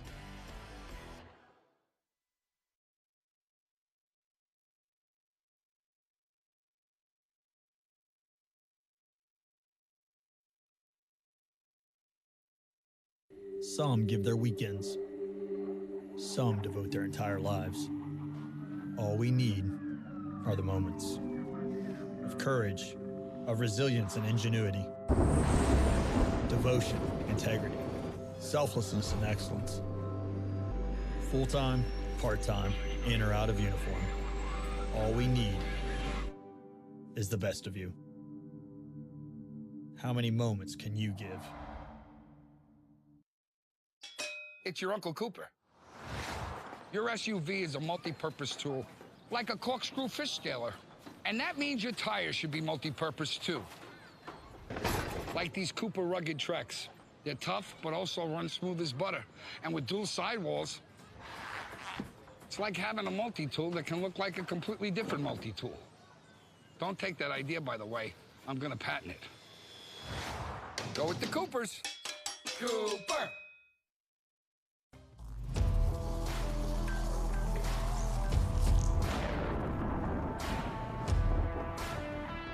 Vulture's going to set up outside.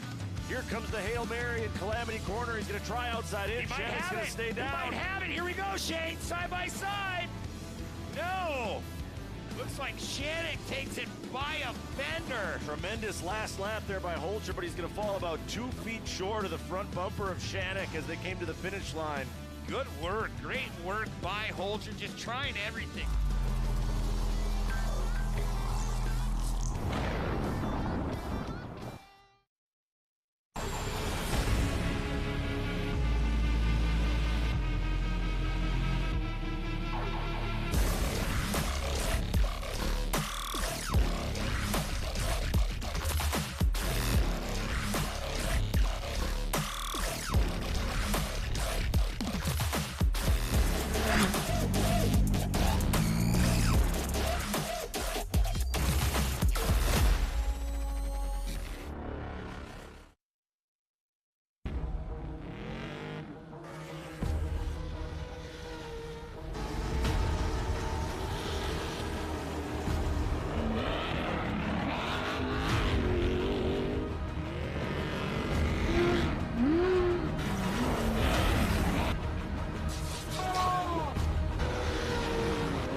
Welcome back to the beautiful evening here in Crandon, Wisconsin. We're here at Crandon International Off-Road Raceway. We just witnessed Super Stock Truck.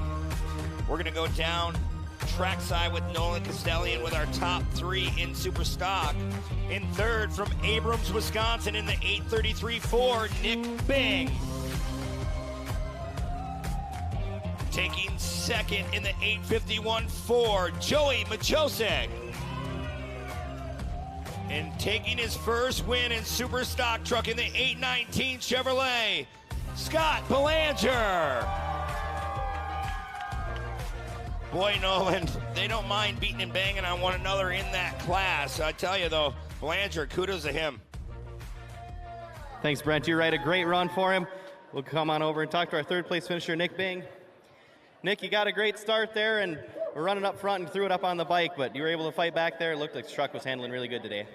Yeah, we went with a different tire cut on Max's tires today, and I was a little skeptical, but these guys said that she's going to work, and it worked. Oh, man, we had a good first half, and everything was happy in the truck, and I changed up my line a little bit in the finish line turn, put it up on the bike, and the rest is history. Trucks run good, everything is good, just I screwed up. We'll be there. Feel confident going into tomorrow, going for that World Championship ring? Yes, very much. We're going for the ring. I only got one of them. We need another one of them. So I'd like to thank a lot of people that helped me out. Max's tire, like I said, great tire, hooked up awesome on this track tonight, real good. Fleet Pride Green Bay, Lucas Oil, JR Enterprises, Andy Shock Service, All Out Asphalt, ATD Transmission, Charlie, he spots for me too, does a great job. Thank you very much, Charlie, keeping me calm. There's many more. Just thanks everybody. Crew, thanks a lot. Jess, big help. My wife, we work in the shop a lot, so thank you a lot. Mom and Dad, everybody, thanks. Congratulations, Nick Bing, third place today in Super Stock Truck. Moving on over, second place, Joey Machosik. Joey, a little bit of redemption being back on the podium here at Crandon after how the spring race went. Yeah, it's just good to be back. After the first race here, I didn't think we'd be here at all, honestly. Talk about having to hold off Nick there at the end after he went up on the bike. You guys, he was putting the pressure on you there for second place towards the end. Yeah, no excuses, but I think I got a bad coil or a box going. She was falling on her face every time I clicked third into the backstretch. But no excuses. I knew he was there. Just hold the inside, and hopefully he wasn't going to drive around me on the outside. Who helped you get here today? All Safe Fire Equipment, Muskego Crane Service, Yokohama Tires. We ran some new tires out here, and man, they hooked up. Deaver Springs, those guys hooked us up with 3 sets of springs this year. Fast shipped them to us, so thank you to Mark over there. Congratulations, Joe Machosik, second place today in Super Stock Truck. And on top of the box, first Super Stock Truck win, Scott Belanger. Scott, I know you've been working hard this season. How much does it mean to you to finally get the first win in this class out of the way? It means a lot. We worked our butts off all year, had always some kind of issue going on, and just amazing feeling finally do it, and actually at Crandon too. You swept the weekend here in Stock Truck last year on Labor Day weekend. What is it about this weekend that means so much to you? And you're always so fast on this weekend. It's going to be tough to try and do a repeat of last year. Everybody in this class is fast. It's give or take for anybody at any moment. It's something else. Who would you like to thank today? Can't thank my pit crew enough at the shop all the time in this heat working. Brian's always there helping me out. Bob, Zach, always at the shops. All my sponsors, Great Lakes Grading, Quiet Woods RV, Paul J. Georgia, Josh Hain, and Yokohama Tires, the big one. Paul keeps us hooked up with all varieties of tires at all times, and they were right on the money today. They hooked up and digging all the time. Congratulations, Scott Belanger, your winner today in Super Stock Truck. Let's hear it one more time for the Super Stock Truck podium. Nick Bing in third, Joey Machosik in second, and Scott Belanger with his first career Super Stock Truck win. Thank you very much, Nolan. Congratulations to Scott Belanger on his first career Super Stock Truck win. Well, we're going pro spec racing coming up next. Don't go anywhere. You're watching AMSOIL Championship Off-Road.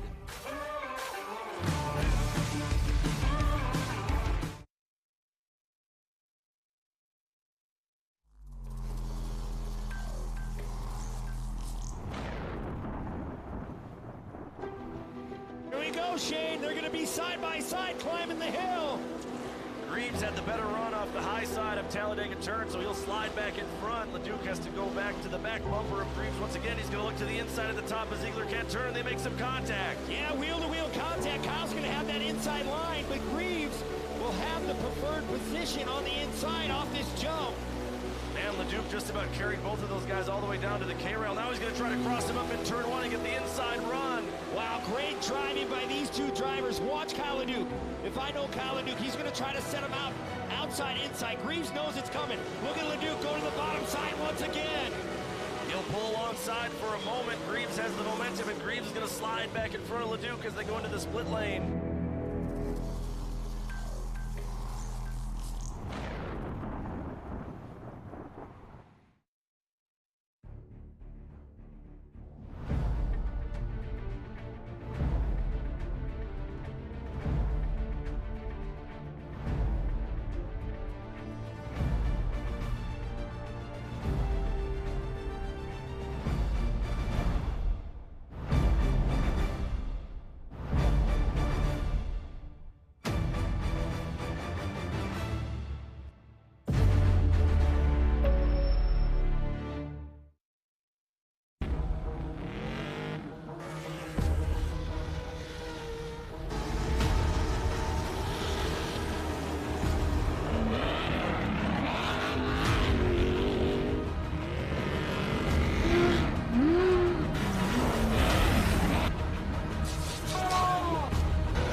Rocks, sand, heat. Life off-road is tough. We wouldn't have it any other way. If AMSOIL products are designed for this kind of punishment, think about what they can do for your daily driver. Upgrade to AMSOIL protection today and get fast free shipping from AMSOIL.com.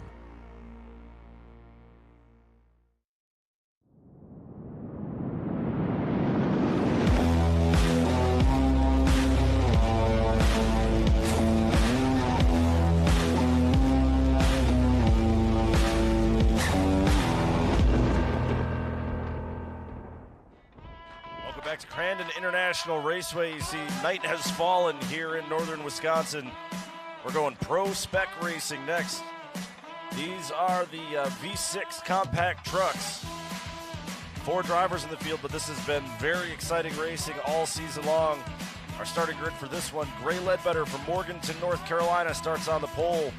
Alongside Gray will be Nick Visser. He's from Summit Lake, Wisconsin. Then in row number 2, yesterday's second fastest qualifier from Tomahawk, Wisconsin, Easton Sleeper. And your top qualifier from Seymour, Wisconsin, Chris Vandenelzen. Yeah, there's only 4 trucks, but very competitive trucks in this class. It's a brand new class. Ryan beat Chevrolet behind it, 120%. So it's only going to grow. We know a lot of different trucks being built for next year, and Paul Hayward was one of them to try to get out this weekend. Dylan Parsons. He'll be out next year. Yeah, it'll get good. It's going to be fun to watch. It's interesting. It's a brand new class, so keep an eye on Gray Ledbetter. She's going to lead them to the green flag. Right away, she took off, so immediately at that first cone, she's going to jump out to the early race lead over Visser here. Yeah, look at Easton Sleeper not wasting any time trying to go on the inside of Visser. Yeah, Sleeper was very close to the top qualifying time of Chris Vandenelzen in yesterday's qualifying session, so he told us he was going to go for it this weekend. He's kind of been patient, trying to develop himself, really learn the truck, but he's ready to play with the rest of these guys. We talk about how equal the field is. Nick Visser, 4 wins this year. Gray Ledbetter, 3 wins. Chris Vandenelsen, 3 wins. So nobody's running away with this one. You just hear him dipping in and out of that throttle on our camera. Yeah, just trying to find that edge where you can get some traction. It's Easton Sleeper leading. He is a 2-time mod kart champ. Made the big jump up into the Pro Spec trucks, and he's looking very good out front. Yeah, there's Easton Sleeper doing what he needs to do in that number 13 Mako Tools ride.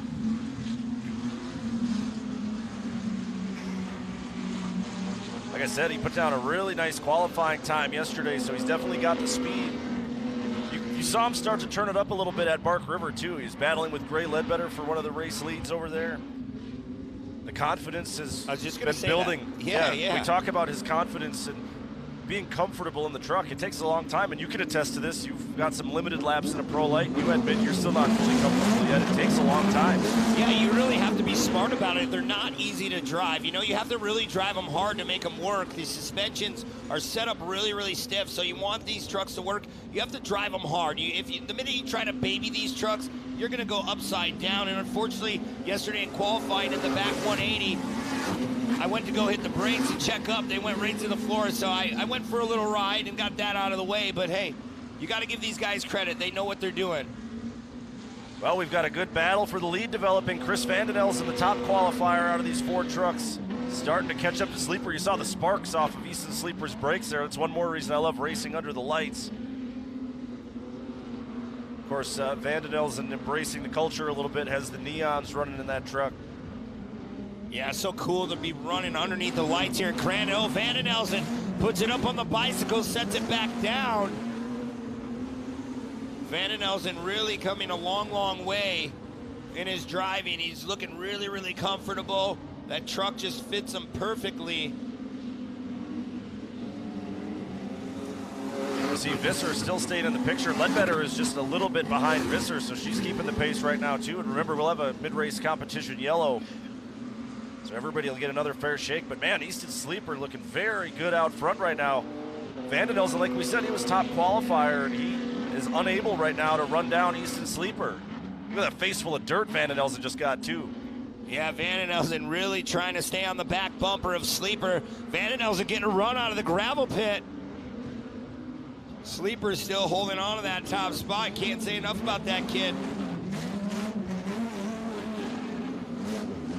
He will lead another lap. You see Visser trying to close that gap between himself and Vandenelsen as they head for the cutoff corner.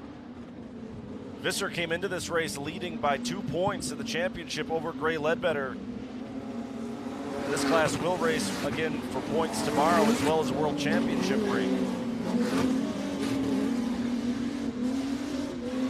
So cool hearing those V6 motors, those Chevys just trying to run it off the limiter, driving it deep in the gravel pit. You see those sparks coming off the front of Easton Sleeper. That's just how heavy the braking is on these trucks. Uh-oh, there might be some trouble for Vandenelsen. He's off the pace and pulling off to the side of the track. Yeah, definitely there's something wrong. I can't tell if that's smoke or if the underbody light there is just illuminating some dust, but definitely trouble for Chris Vandenelsen. His day is done. Yeah, the caution flag's out. We'll have to wait and see. No, that's the mandatory competition caution, the halfway point. So Vandenelsen, there he is in the 66. Tough break for him. Definitely one of our favorite people back in the pits, that whole team and family. Great group of people, but tough break for Vandenelsen. As you see the points coming into this round 11 race, like I said, Visser had a 2-point lead over Ledbetter, and he actually gained a point by finishing second on that first half run. So 491 to 488 unofficially at this point in the point standings. We talked about the parity. 3 of the 4 drivers have already won. They've split the 12 wins, or 10 wins so far as equally as you can. Ledbetter has 4. Or Visser, has 4. Ledbetter and Vandenelsen 3 wins apiece. The only one of the 4 that hasn't won one yet is Sleeper, but he is looking really good. Yeah, absolutely. I think this is his day. He really just needs to keep focusing forward. He's hitting his marks. The truck's really, really quick. He's been in this spot so many times in mod kart, though. I mean, sure, the kid's still in high school, but he's been here. He knows how to win races. He knows how to win championships, so I don't think the stress of this moment is going to get to him whatsoever. No, absolutely not. He's just going to stay calm and try to run his race. Nick Visser has some wins this year, really is confident in that truck, so he'll be ready for this restart. And Gray Ledbetter, she's a heck of a race car driver, so these 3 vehicles will be fun to watch here in this second half. Yeah, I'm curious to see if Ledbetter turns up the heat a little bit in the second half. We've seen her get out front and be very dominant at different times this year as well, so she's definitely got it in her and in that Ryan Beat Motorsports Pro Spec truck.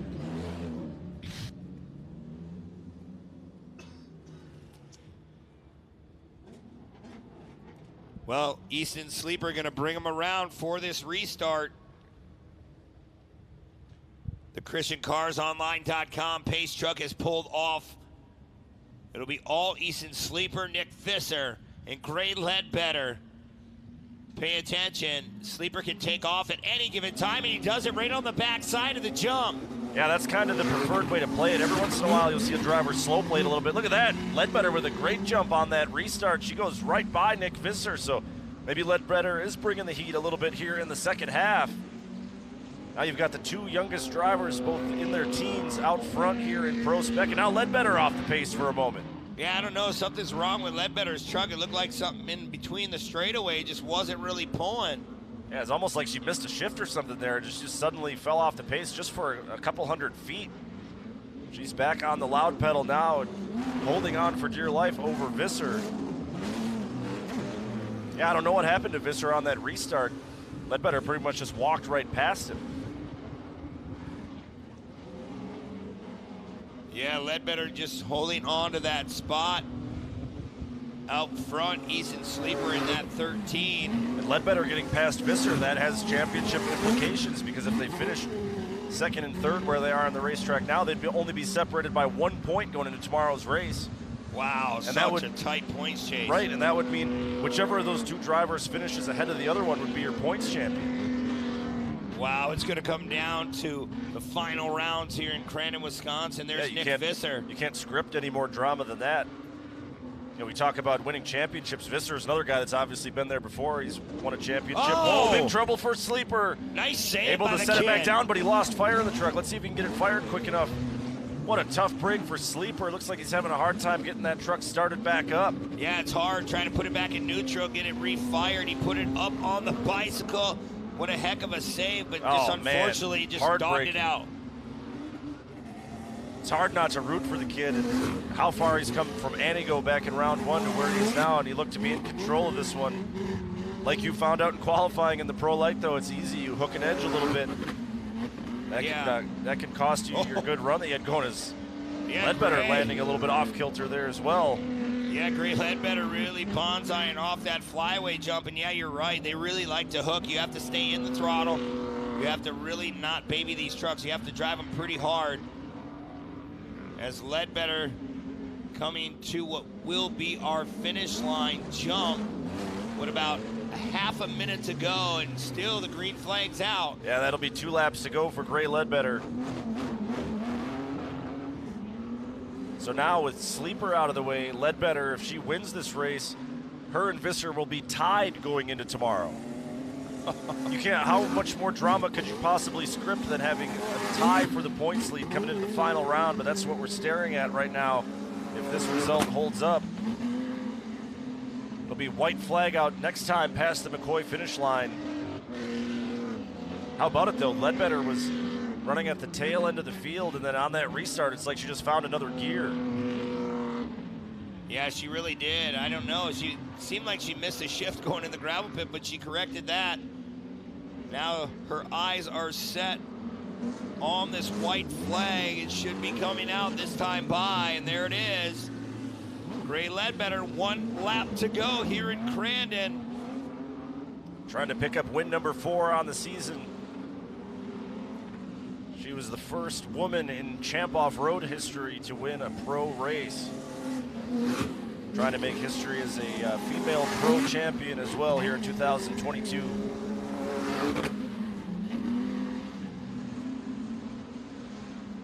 She just has a couple more corners to go. Yeah, it looks like she was off the pace. Hey, that motor don't sound too in tune right now. I don't know if something's going on with Gray's Oh, man, truck. we might have some high drama here in the final turn. Did you hear that too, though? I thought I picked it out as well. Something might not quite be right on that number 28 truck, but she's just got to make it through one more turn here. She's going to play defense down on the bottom, and Gray Ledbetter is going to take the win here in round 11. Visser second, and by my math, that leaves them tied entering tomorrow's round 12 race. So a world championship ring on the line, and then whichever of those two drivers can beat the other one on the track tomorrow will be your prospect champion here in 2022. We'll step aside for a few moments. When we come back, it'll be Brenton Nolan in the booth. And I got to go get suited up for my Class 11 race a little bit later on. So, Brent, best of luck to you the rest of the way out. We'll step have aside. fun, buddy. Make sure you tighten down those belts. You're going to be co-riding. You got it. Fun. I'll be careful and I'll try to have fun. We'll be back after this. This is Amsoil Championship Off-Road.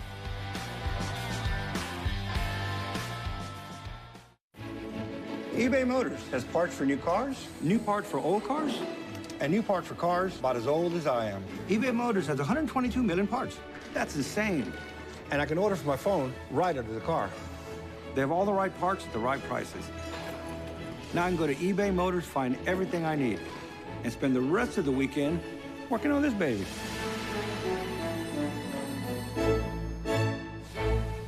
Let's ride. Nitro Rallycross, cars that fly and tracks that thrill, is coming back to Minnesota, October 1st and 2nd. The world's best drivers will strap into Rallycross's fastest new race cars and battle head-to-head at ERX Motor Park in Elk River. Watch American icon Travis Pastrana take his electrifying FC1X up against Formula One legend and champion Jenson Button. Nitro Rallycross delivers 2 full days of extreme racing excitement. For more info, visit nitrorallycross.com.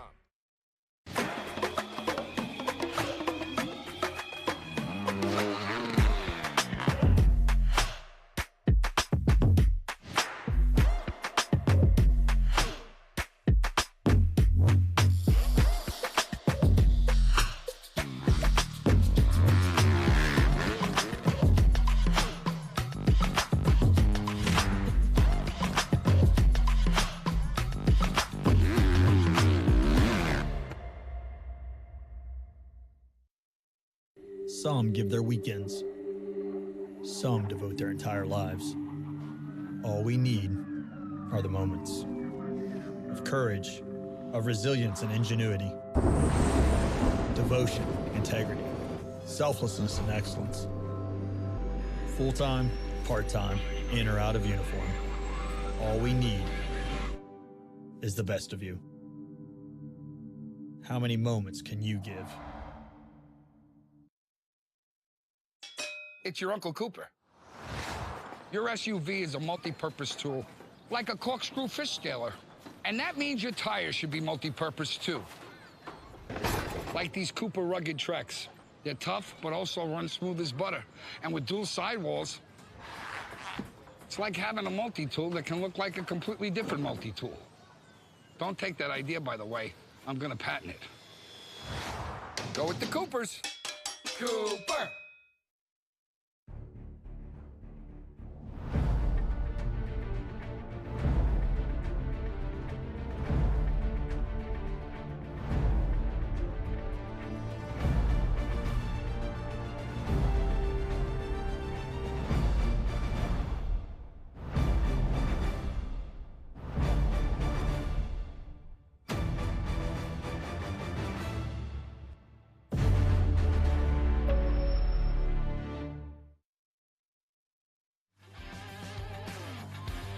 To the big house, Crandon International Off-Road Raceway.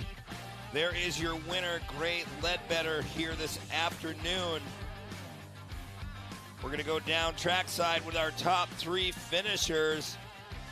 In third from Tomahawk, Wisconsin, the number 13, Easton Sleeper. And in second from Summit Lake, Wisconsin, in the number 80, Nick Visser. And taking your win in the Chevrolet, the number 28, Gray Ledbetter. Another great pro spec race. Nolan, take it away, bud. Thanks, Brent. You're right. A great race indeed. This class is so competitive. Getting a few pictures taken. Sneak on over our third place finisher here, Easton Sleeper.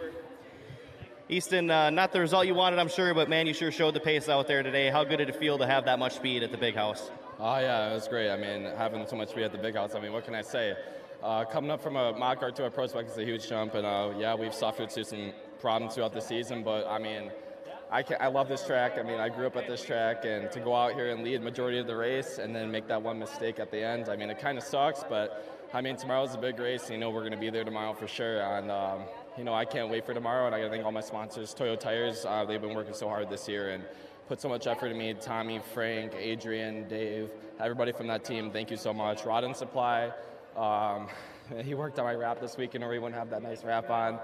Macro Tools, Upwards Bar and Grill, Kanan Filters, ATD Charlie Fireworks, FXR, my whole team. My dad busted his butt throughout this whole year, and I wouldn't be for him, and I got to thank my dad so much, and I love him. Todd LeDuc, Bob Nash, I mean, after that mistake, and we were still catching up to him, I mean, without this luck and my team, I wouldn't be here, and I got to appreciate everything they do for me, and yeah, we'll be back here tomorrow. Congratulations, Easton Sleeper, third place today in Pro Spec. Moving on over, second place, Nick Visser. Nick, I know you always like to be on the top spot, but a second place today, looking at the bigger picture, going in tomorrow for this points championship, what are we thinking? Yeah, just happy to salvage what we had. I really didn't have much for these guys tonight. We've been battling some bite issues and just trying to learn some more. We were battling there, and went to shift down, and it got stuck in fourth gear, and that's just what it was left with. So it was all right down the back stretch, but coming to the corners was a little tough. But just want to thank these guys. It's been a good year of racing. Everybody's putting in so much effort and so much pressure with just four of us. And I just want to thank Chevrolet and Champ for getting this class going, and Ryan Beat for doing this class. And it's going to be a fun class. A lot of people coming into it next year. Next people I want to thank is just all my crew that busts their butts, and family that comes out, and everybody that supports us. Family or friends are all family here. And all you fans that come out here, can't thank you guys enough. Also, Yokohama Tires, Builder Service, Parsons Chevrolet, Bug Tussle, Beta Custom Apparel. Thank you, Vets, Chris and Ambrose team, everybody else that helps us out, all the contingency sponsors, and everybody else that's here. Thank you. Congratulations, Nick Visser, second place today in Pro Spec. And on top of the box, Gray Ledbetter. Gray, it seemed like you just one at a time picking them off on that one. Was patience the name of the game coming through the field today? Absolutely. I mean, like I've said all year, this class is all about consistency, and one mistake can be a big deal. And you can see that again tonight, but I don't know, I just try to keep my head down, try to stay calm as much as I can. The pressure is really on coming into these last two rounds. I originally thought we were only going to get one round, so when I heard there was two, I was kind of relieved, but at the same time, it can also be good or worse. So I don't know, just try to keep calm and do the best I could, and we ended up with the win, and I couldn't be happier, and we'll see what happens tomorrow. But I can't thank everybody who helps me enough, Bill Steen, Chevrolet, Ryan Beat, most importantly, and everybody with them, Dave, who does prodding, my dad especially, Bill Steen, Chevrolet, Toyo Tires, Lucia Goyle, Monster Energy, ReadyWise, probably other people that I've forgotten. Toyo Tires, I don't know if I've said them, my dad, my parents, most especially, National Pediatric Cancer Foundation, and just everyone else who helps me. Thank you. Congratulations, Gray Ledbetter, your winner today in Pro Spec. Let's hear one more time for the Pro Spec podium. Easton Sleeper in third, Nick Visser in second, and your winner, Gray Ledbetter. Thank you very much, Nolan. Congratulations to Gray Ledbetter.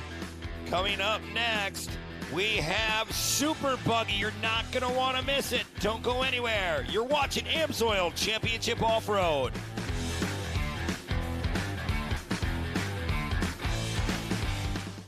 Some give their weekends. Some devote their entire lives. All we need are the moments of courage, of resilience and ingenuity, devotion, integrity, selflessness and excellence.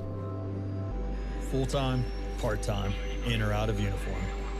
All we need is the best of you.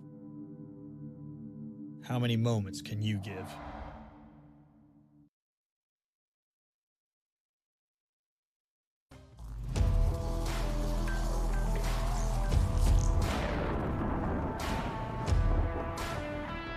Vulture's going to set up outside.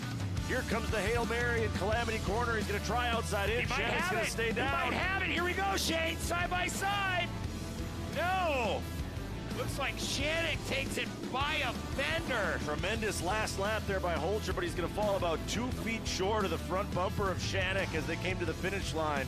Good work. Great work by Holcher. Just trying everything.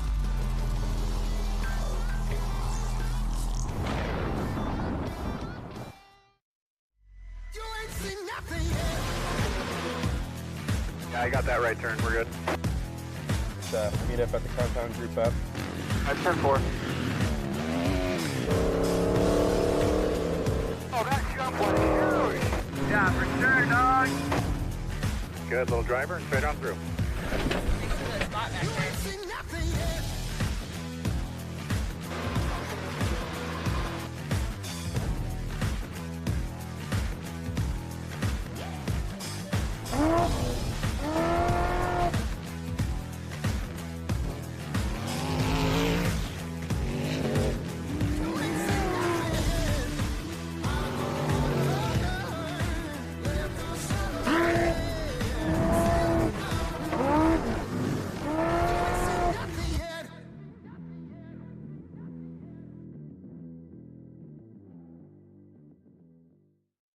The miles take their toll on a truck and trailer. That's why we brought together a family of companies to the transportation industry. Blaine Brothers for 24/7 truck, trailer, towing, and mobile service. North American Trailer for 24/7 truck, trailer, tank, towing, and mobile service, including new and used trailer sales. Truck-Align for frame, suspension, and alignment services. Hydraulic Specialty for a deep inventory of pumps, cylinders, and fittings, plus custom hydraulic solutions. One family of companies. Everything you need for the road ahead.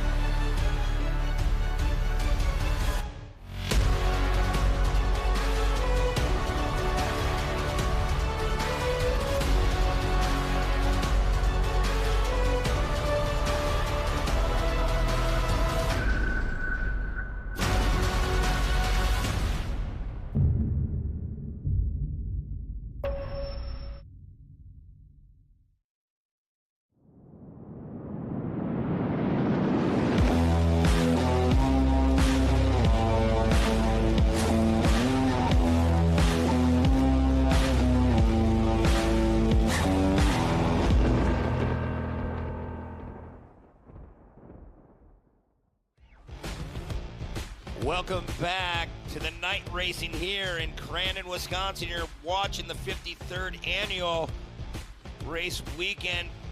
I'll tell you, this event has been so over the top, just phenomenal work going into this weekend. Polaris, big sponsor on board for this 53rd annual weekend, and we're about to go super buggy racing.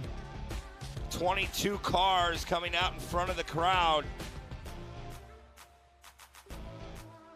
Nolan Castellian still trying to make his way up to the booth. Shane's going in the back to run in a Class 11 car here shortly as we'll go through our running order. Mark Steinhardt on the pole, then it's Michael Meister in the 94, Billy Booth, Dale Eberts, Mike Kirkham, Michael Hester from Orlando, Florida in the Chevrolet, Ryan Schwabe as well as Larry Jobe.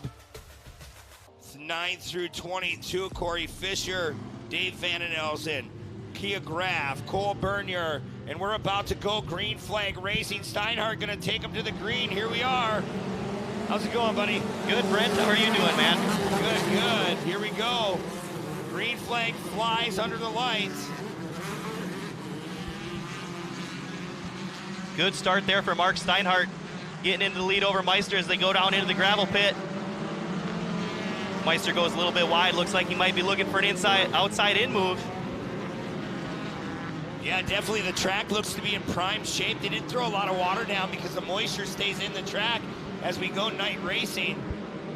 Meister really looking at another outside in move here. He's really trying to set up Steinhardt, who's running a good line right now, but Meister seems to be a little bit quicker and just looks for a way around. Yeah, it's really, really challenging. At first you got to get to him, and then you have to think about trying to work your way around. And I call these guys both veterans in the class. Michael Meister, just a phenomenal race car driver. And then Mark Steinhardt, he's been around since, I've been in diapers. Yeah, you can't say enough about Mark Steinhardt and his experience in these buggy classes, and it really shines through. He ran in the single buggy class forever and moved up to super buggy a couple years ago, and the experience carried right over and shows a lot of speed. Yeah, absolutely. It's so cool to see as local yellow in the ground.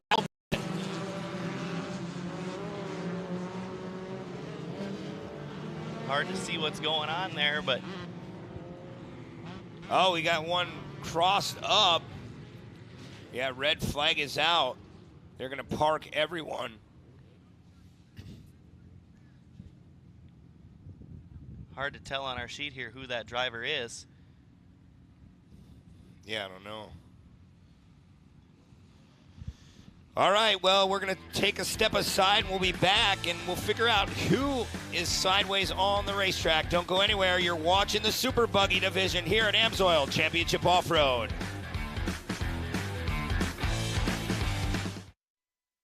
AMSOIL runs on freedom and has since 1972. We changed the industry by formulating the first API-qualified 100% synthetic motor oil. The rest of the market has been trying to follow our lead ever since. But a head start is a head start. We punish our products firsthand in our world-class laboratories and beyond. Because some things can't be learned from a test tube. Run with us. Some give their weekends. Some devote their entire lives. All we need are the moments of courage, of resilience and ingenuity, devotion, integrity, selflessness and excellence. Full-time, part-time, in or out of uniform. All we need is the best of you. How many moments can you give? The Falcon Wild Peak AT3W all-terrain tire is designed with our proprietary 3D Canyon Sipe technology to resist wear from high torque and provide even more handling stability. For the ultimate off-road grip, get the Falcon Wild Peak AT3W. Well, fancy seeing this guy here. My broadcast partner, Brent Smith, is going to step out of the booth just momentarily this weekend because he's racing Pro Light, working with John Holster and the gang. So talk to me about the decision to strap back into an off-road truck. Well, it's been a while since I've been in the seat of an off-road truck. Been running a lot of circle track and that back at home, but always love off-road racing. I've been around it my whole life. Just wanted to get back in the saddle and get to try it out again, and John Holster Racing really put me in a great opportunity to get to drive a Pro Light truck. So here I am at Crandon. We got some testing time at Crandon right after Bark River. Got 4 laps with the truck, so it was really hard to dial it in, but it's good equipment. Been working really hard at it, just watching a lot of video, trying to get my head on straight to run it really, really hard, but yet protect your equipment. So, here we are at Crandon again, and it's cool that I get to strap in the seat of a truck again, because it's been, I can't even think, probably 10, 11 years since I've been in an off-road truck, but run sprint cars back at home and modified cars back at home, so it kind of keeps my driving up in the air. But here, get back in the seat of a Pro Light, it's so cool. You're on the edge. You really have to pick your marks and hit your spots because you can get in trouble really easy. Well, I know you are such good friends with not only the Holters, but so many people back in these pits. And not only that, but your brother is back with you as well, Brock Smith, helping work on this machine. So is this triggering many memories from the past and racing together and just the camaraderie of being back on this side of the facility for an event? Yeah, it's awesome. And my twin brother and I, we've been talking about off-roads our whole life. We've been coming to Crandon since we were 3 years old. So it's just been a really big push to get back into a truck. And the funding, obviously, it's hard to get good funding. But with Holgers, they come through and they asked me if I wanted to drive one of their trucks. And we've talked on and off, and they're giving me a great opportunity. So now that I'm here, it's cool from being in the broadcaster booth to now driving. This is where I always wanted to be. I always wanted to be back in the seat, and they're giving me a great opportunity. I can't thank the Holgers enough. Yokohama Tire. Even Chad at Victory Signs been helping us out, VP Fuels, and just everyone that's come together. Holger Racing, it's not easy. Everybody knows that. But at the same time, I get the opportunity. I'm going to try to do the best I can. And now I'm equally as excited for you as I am for our friend Nolan Castellian, who's going to be filling in for you in the booth. How excited were you when you found out that he is going to be your temporary replacement as you're out on track, and how do you think he's going to do?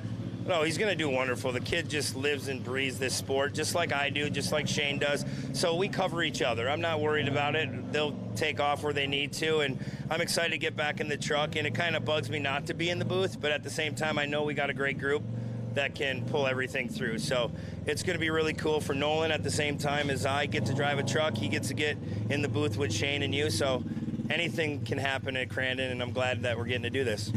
And maybe it's too soon to be asking this, but I gotta know. Can you tease these fans what your plans might be for next season? I don't know right now. It's all up in the air. I mean, we're getting the opportunity to run the Pro Light this year, but I do have a Pro 2 at home, and just we got a motor now and looking for the transmission and the underdrive for it. We have some things in the works, so we'll see how the off-season goes, and we're going to be pushing hard to try to get into Pro 2 next year. So that's going to make for a busy off season, but not only that, you're going to be finishing up your sprint car season and the modified as well in your business. So what does an off season look like for Brent Smith? I don't know. I always try to stay busy. I mean, just mentally, just try to stay focused on what you're doing at the time you're doing it. I mean, sprint cars, modifieds that I'm running up north, I mean, they're fun. Sometimes I get in the car, I'm like, okay, what side the shifter on? Because I just switch car to car. But at the end of the day, you just adapt to what you're in, and I just love the drive. I love the race. I love to be here, and this sport's just over the top, so I'm just glad I get to do it. Well, again, this is our race analyst for AMSOIL Championship Off-Road, Brent Smith, in the Pro Light this weekend.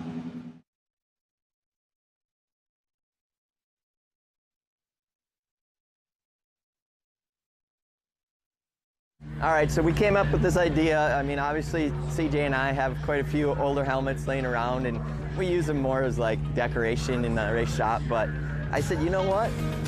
Let's try something cool. We'll bring it to Crandon. We'll raffle it off, $10 a ticket, and then we're gonna put all that purse back into Pro 4.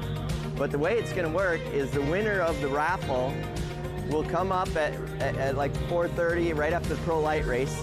They're gonna pick a number from 4th to 11th, because I don't want the top 3 guys in there, you know, because they're already doing good. 4th place to 11th place, they're gonna draw a number, and whatever number, say it's 6, whoever finishes 6th in the Pro 4 race is getting whatever money we raised out of this raffle. Right now, it's looking like it's gonna be over $1,000. You know, we just started a little bit ago. We're at like $500–600 already, and it's only Friday, so pretty excited. I mean, it was just something we dreamed up, and I thought, it'd be cool to give back to, you know, there's a lot of guys out there spending a lot of money in Pro 4, and, you know, I appreciate them being here, because without them, we don't have a place to race, right? We need the numbers, so, you know, it's something we can do, you know, to help out our fellow drivers, and we'll see where it goes. I'm pretty excited about it. So, fans can come and get a raffle ticket here at our pit. We're going to be doing it all day Friday, all day Saturday till probably 4 o'clock. And then from there, we're taking the helmet up to the announcer's booth, and Shane's going to, you know, get everybody in, and we're going to pick the number. You have to be present to win. So, and we'll have your phone number, so maybe you don't hear it, we're going to call you right away, and then we're going to need that person up to draw the lucky finisher on who's going to get the pot. Well, so this is one of the vintage Johnny G helmets from probably back in, I'm going to say 2004, when I was knocking out championships nonstop. Can't do that anymore, but you know, it's the real deal. It's a race helmet, AP design, monster, signed by me and CJ. So, you know, I think it'd be a cool trophy for somebody.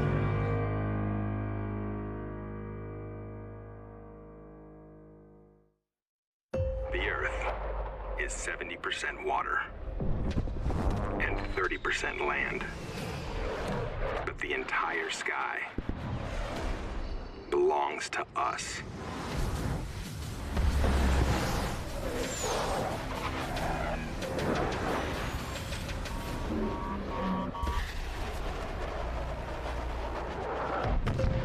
Copy that.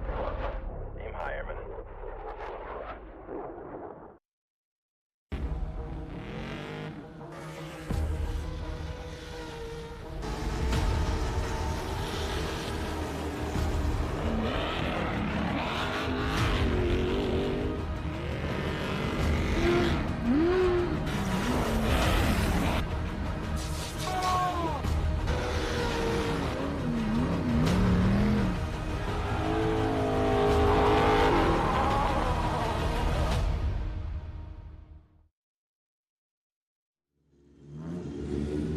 Welcome back to Crandon International Off-Road Raceway. I'm Brent Smith alongside Nolan Castellian, and we are under a red flag here for a little bit. Now we're rolling these cars through, so tell everyone what went on. Yeah, we had a car outside of the gravel pit. We had a bit of an issue. We weren't able, unfortunately, to get a car number or an update or anything on that, but as soon as we get information, we'll pass it along. But right now we're getting ready to roll back into some super buggy racing here with Mark Steinhardt and Michael Meister up front.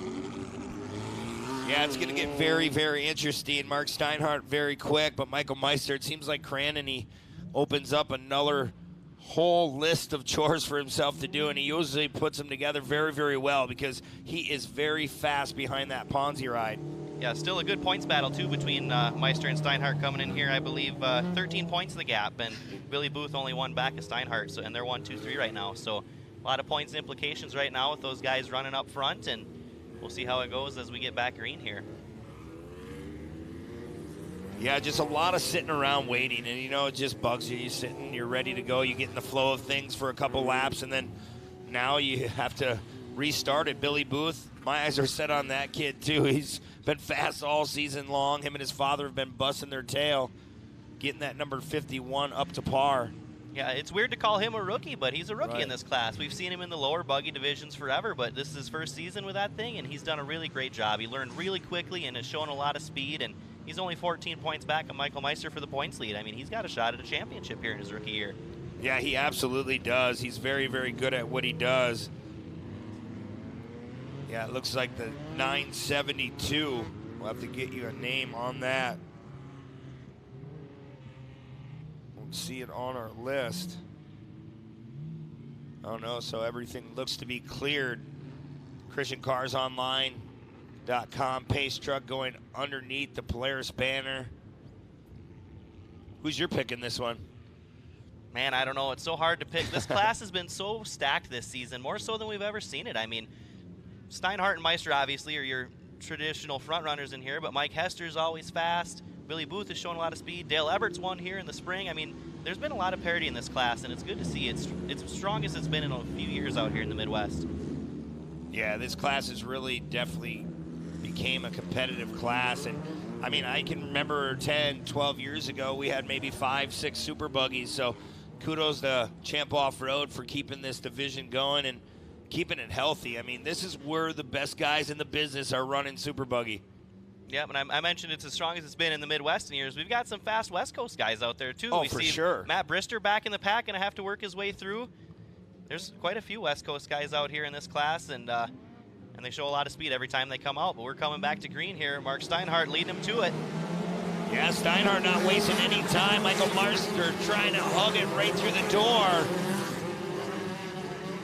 We'll see what Meister does in the, he over-rotates a little bit there. I think Billy Booth is going to get a run on him on the outside, and he does. See what Billy Booth can do going into the gravel pit with Meister. Looks like he's going to try and set up an outside-in move possibly. Yeah, trying to set it up. There's a lot of different lanes through the gravel pit, but that high side's where you want to be to get that run off that flyaway jump. Watch Michael Meister. He's going to try to cut back underneath, but Steinhardt, he's very smart. He knows where he's going. I've never seen anyone defend against an outside-in move as well as Mark Steinhardt. He can run the bottom with that car so well and prevent a move like that from happening. It's really impressive. Yeah, it really is, Nolan. He really knows how to finesse that throttle, keep it where he wants it to be, but a lot of car setup, too. I mean, they've been around a long, long time. Glenn Matthews as well knows how to prep these cars to keep them together, and they work fast. They're very, very fast. Just as you say that, though, Meister gets to the inside of him going over the skybox jump. Steinhardt's able to hang on. I really think it's a lot of the years of the single buggy racing for Steinhardt that he's able to run that inside the way he does, because that's the fast line with those cars. Yeah, it really is. Watch as Meister now getting that run on the outside. They're side by side off the flyaway. Boy, you had to check up. Oh, what did Steinhardt hit? He ran over something. Couldn't see what it was, but something flew off the car. Everything seems to be okay. Yeah, I don't know. Maybe it was a rock or something. The caution flag comes out that time by the mandatory caution. We're already at the halfway point of this one. And this is important, too, because that's 2 bonus points for Steinhardt for leading it halfway, so he gets 1 point closer to Meister. Only a 12-point gap now. As you see right there on our screen coming into it, he had a 13-point lead. That's trimmed down to 12 as Steinhardt gained 2 points for leading it halfway, Meister gaining 1. As we we look down the rest of our list there, Dale Ebert's in 4th in points, having a great season, and Mike Kirkham had a win here not too long ago in this class. Just in the last round, actually, round 10 at Bark River, he picked up a win. Yeah, very, very competitive class. There is our points, but Michael Meister just needs to be right there. But Steinhardt, hey, he's at Crandon. Everybody wants to win here. If you want to win one, you want to win it here. And they've won multiple races, all these top 3 guys. Especially, we've been talking a lot about Steinhardt, but it's because he's got more world championship rings from Crandon than he has fingers. We talk a lot about it for a reason when we race at Crandon. He's very, very fast here. Yeah, we'll see how this restart treats Hester and all the other guys. It's cool to see Matt Brister coming out all the way from the West Coast. Was fortunate enough to get the call. A lot of his races growing up the last 3, 4, 5 years. He showed a tremendous amount of speed here last season. I think he led most of the World Cup day on Sunday last season in the Pro Buggy class, and really a great race car driver. Has run multiple classes out west, and he brings this Super Buggy here and does so well with it. Yeah, he dabbled in Pro Light for quite a while there. It'd be nice to see him back in a truck someday. As we're about ready to go back, green flag racing. You look at our time clock up in the left-hand corner, about 2 minutes and 50 seconds left in this one, and that clock goes down pretty quick. It sure does. We'll get a few more laps in than we normally would at Crandon, being on the short track, so that 2 minutes and 40 seconds means more than it normally would in the big track, but Faye Stetson gives him the green, and we're back underway. Great restart from Billy Booth, looking on the outside of Meister into the barn turn, now going to try and sneak underneath him on exit. Yeah, we'll have to see the run. He gets off that top. They both stayed down on the bottom. Here comes Meister, who's going to outbreak one another. Steinhardt gets it rotated really nice into that corner. Doesn't look like Meister is going to able to gain anything on him through there. Your top 3 are our top 3 in points. These guys are all battling for a championship this weekend. Meister gets a run to the outside now on Steinhardt and Calamity Corner. Coming to the finish line, they make contact a couple times. Some contact over that finish line jump. Here comes Billy Booth now to mess with the top 2. That contact in these open wheel cars really upsets them, and it allows a guy like Billy Booth to sneak into the picture when that happens. Yeah, Billy Booth just playing possum. If he sees these guys knocking each other's doors off, he's just going to play back and just chill out until he can get the right moment to make a pass. And I wonder if after that contact, Michael Meister's not going to just settle in a little bit here. He knows if he runs behind Mark, he's not going to lose enough points to him to lose his championship. He's a smart race car driver. He knows that he doesn't need to risk anything here, and he can just play it safe. Yeah, I don't know. He's trying to go for this lead right now. But yeah, he's a smart race car driver. Look at this. Same spot again, almost more contact. Trying to make room. Just ran out of real estate on exit. Mark Steinhardt still up front. Man, Meister's all over the back of him. I think Meister's quicker at this point, but he's just got to find that right line around him. Yeah, he's trying to widen out that barn turn. He's going to try to get this run on exit. We'll see the speed heading into the gravel pit. He flies off that jump. Here we go. He's going to have the inside coming into the gravel pit now. We'll see what he does with it. Goes for the slide job. Can Steinhardt cross over and sneak back under? No. Oh, we had one of the Pro R cars around there on the inside. Steinhardt had to check up. Yeah, wow. That was kind of scary there. I don't know if it's Andy Ives. I think that might have been Jack Letourneau in a Pro R this season, for the first time this season. Yeah, Chance Hallgren as well is in a Pro R. As we go back up towards the front, look at this, Michael Meister. He's taking over the lead. Now Billy Booth is putting the pressure on Mark Steinhardt for that number 2 spot. They're going to get the white flag when they come around this time as our clock has expired.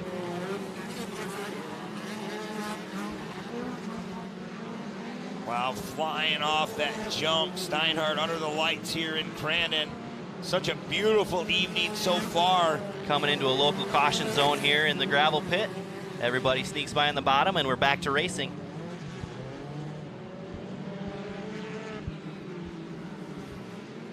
Steinhardt still holding on to that spot. Look at all that smoke.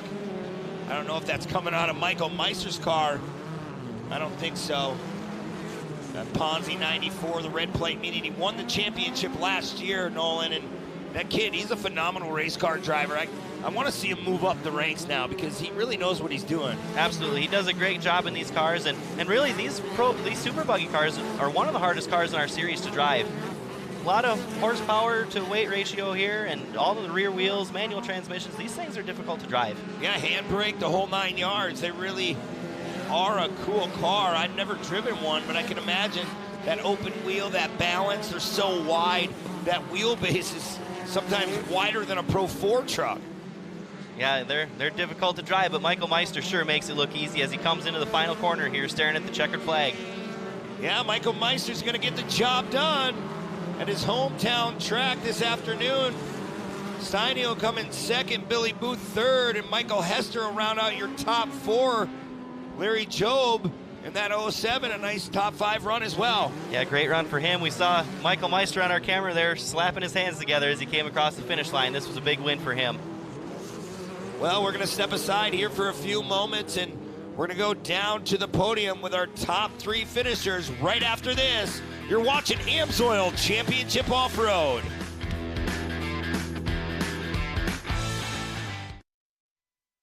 AMSOIL runs on freedom and has since 1972.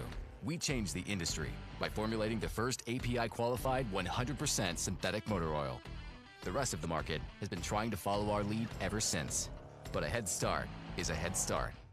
We punish our products firsthand in our world-class laboratories and beyond, because some things can't be learned from a test tube. Run with us. Some give their weekends. Some devote their entire lives. All we need are the moments of courage, of resilience and ingenuity, devotion, integrity, selflessness and excellence. Full-time, part-time, in or out of uniform. All we need is the best of you. How many moments can you give?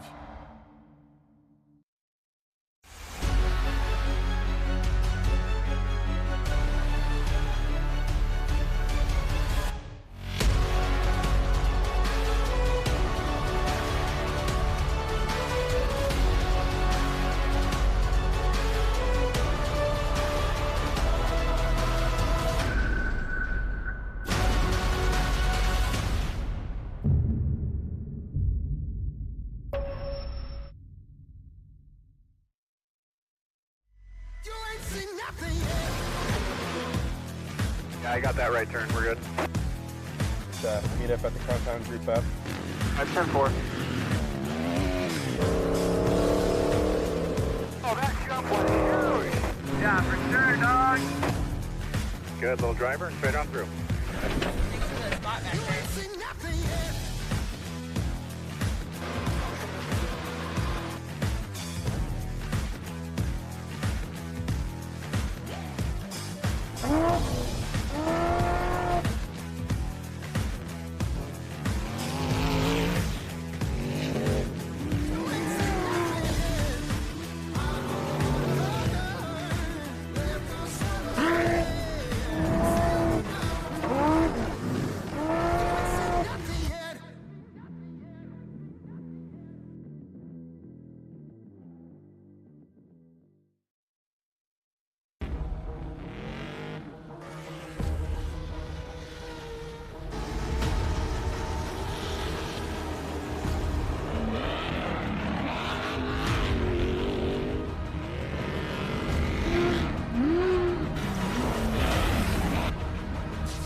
It's your Uncle Cooper.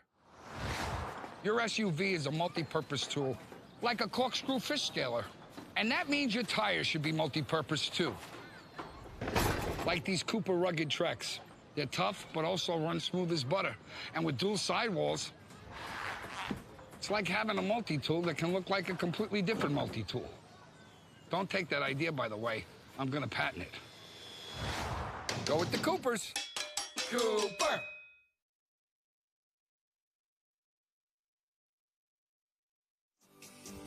Welcome back to the beautiful Crandon, Wisconsin, Crandon International Off-Road Raceway. We're going to go down trackside with our top 3 finishers in Super Buggy.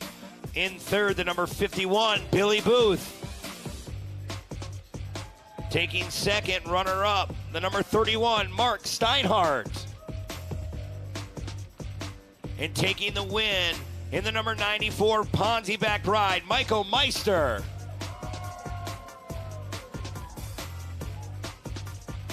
Well, Nolan, another great race in Super Buggy. Glad you made it down there, buddy. Thanks, Brent. I'm a little out of breath, but I made it. Billy Booth actually beat me to the podium, so he's faster than one guy out here today. We'll go talk with him. Billy, third place finish today. Another great run for you in Super Buggy here, and going into the last round tomorrow, you kept these two close in the points. They were able to pull away a little bit, but with this many cars this weekend, anything can happen tomorrow. Yeah, anything can happen. I knew when Mike drew that too that it was going to take something. You know, they don't make mistakes, and it was going to take one, which was rare. But they got together a couple times. I'm like, oh, let's go, and they held on. But no, it was a good run. That track was super fast, super rough. I was bottoming out over every jump and starting to have to lift a little bit. And I had a little altercation in the gravel pit. Having all those restarts, having to do Delaware first time this year. You mentioned all the 20 cars we have, so a ton of fun. Got to make a couple changes for tomorrow. Otherwise, that car is going to be bent if I keep doing that. So, but either way, I had a lot of fun tonight, and racing under lights is pretty cool. Who would you like to thank today, Billy? Yeah, a lot of people. Mitchell Miller's Tear-Offs, Altera Machine Tool, Champion Race Oil. We have a ton of people on this weekend. I think Mom's feeding 30 people tomorrow. Cy, Jeremy, Zach, Scott, everybody else is helping out, helped me strap in. We had Sean Springstrow, Colin Wickman, and Noah down in the hot pits helping out with the championship on the line. So it's a big thanks to Champ, Crandon. Really enjoy this weekend, and got a long night ahead of us, but well worth it, I would say. Congratulations, Billy Booth. Third place today in Super Buggy. Moving on over to second place, Mark Steinhardt. Mark, a great run for you. Led early, led it halfway, gained a point there, but lost a few back when Michael got around you. Yeah, unfortunately, I needed to beat him, so I knew it was going to be a challenge. We started side by side, and then with those restarts, I thought, well, maybe I'll be able to hold him off. But he's aggressive, and he makes good moves, so it's hard to keep him behind you. You really got to be on your toes. Think you're protecting the lines that you should be protecting, and he makes another one work. So hats off to him. He drove a hell of a race. But good times, good race. Track was excellent. Got to thank everybody that helps me out. Alamode, Wash Mart, Laundry Lobby, Tony at Argonne Lumber, Kristen from Kristen Ambo's team, Rhinelander Fastenal, Todd's Automotive, Glenn, Jacob, Margene, everybody that helps me get up here. Can't do it without them. Let's see what happens tomorrow. Anything can happen with this many cars. Mark Steinhardt, second place today in Super Buggy. And on top of the box, points leader, defending champion, Michael Meister. Michael, this close championship battle, you had to be ahead of him in order to keep a decent points lead going in tomorrow. You were able to do that. Talk about how you got around him. Yeah, for sure.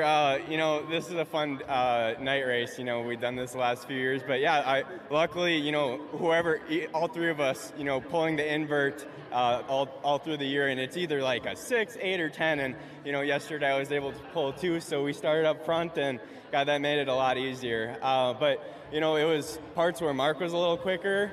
And there was parts where I was a little quicker, but, some of the jumps were a little sketchy, landing sideways and whatnot. But, there's a lot of grip and moisture in the track right now, and it's a fun time. Glad to put on a show for everybody.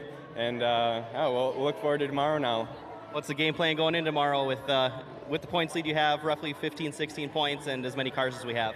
Yeah, it's going to be, there's not, 15 points isn't a whole lot. Something bad can happen. I know that from last year, so you know, a bad mistake and you can drop a lot of spots.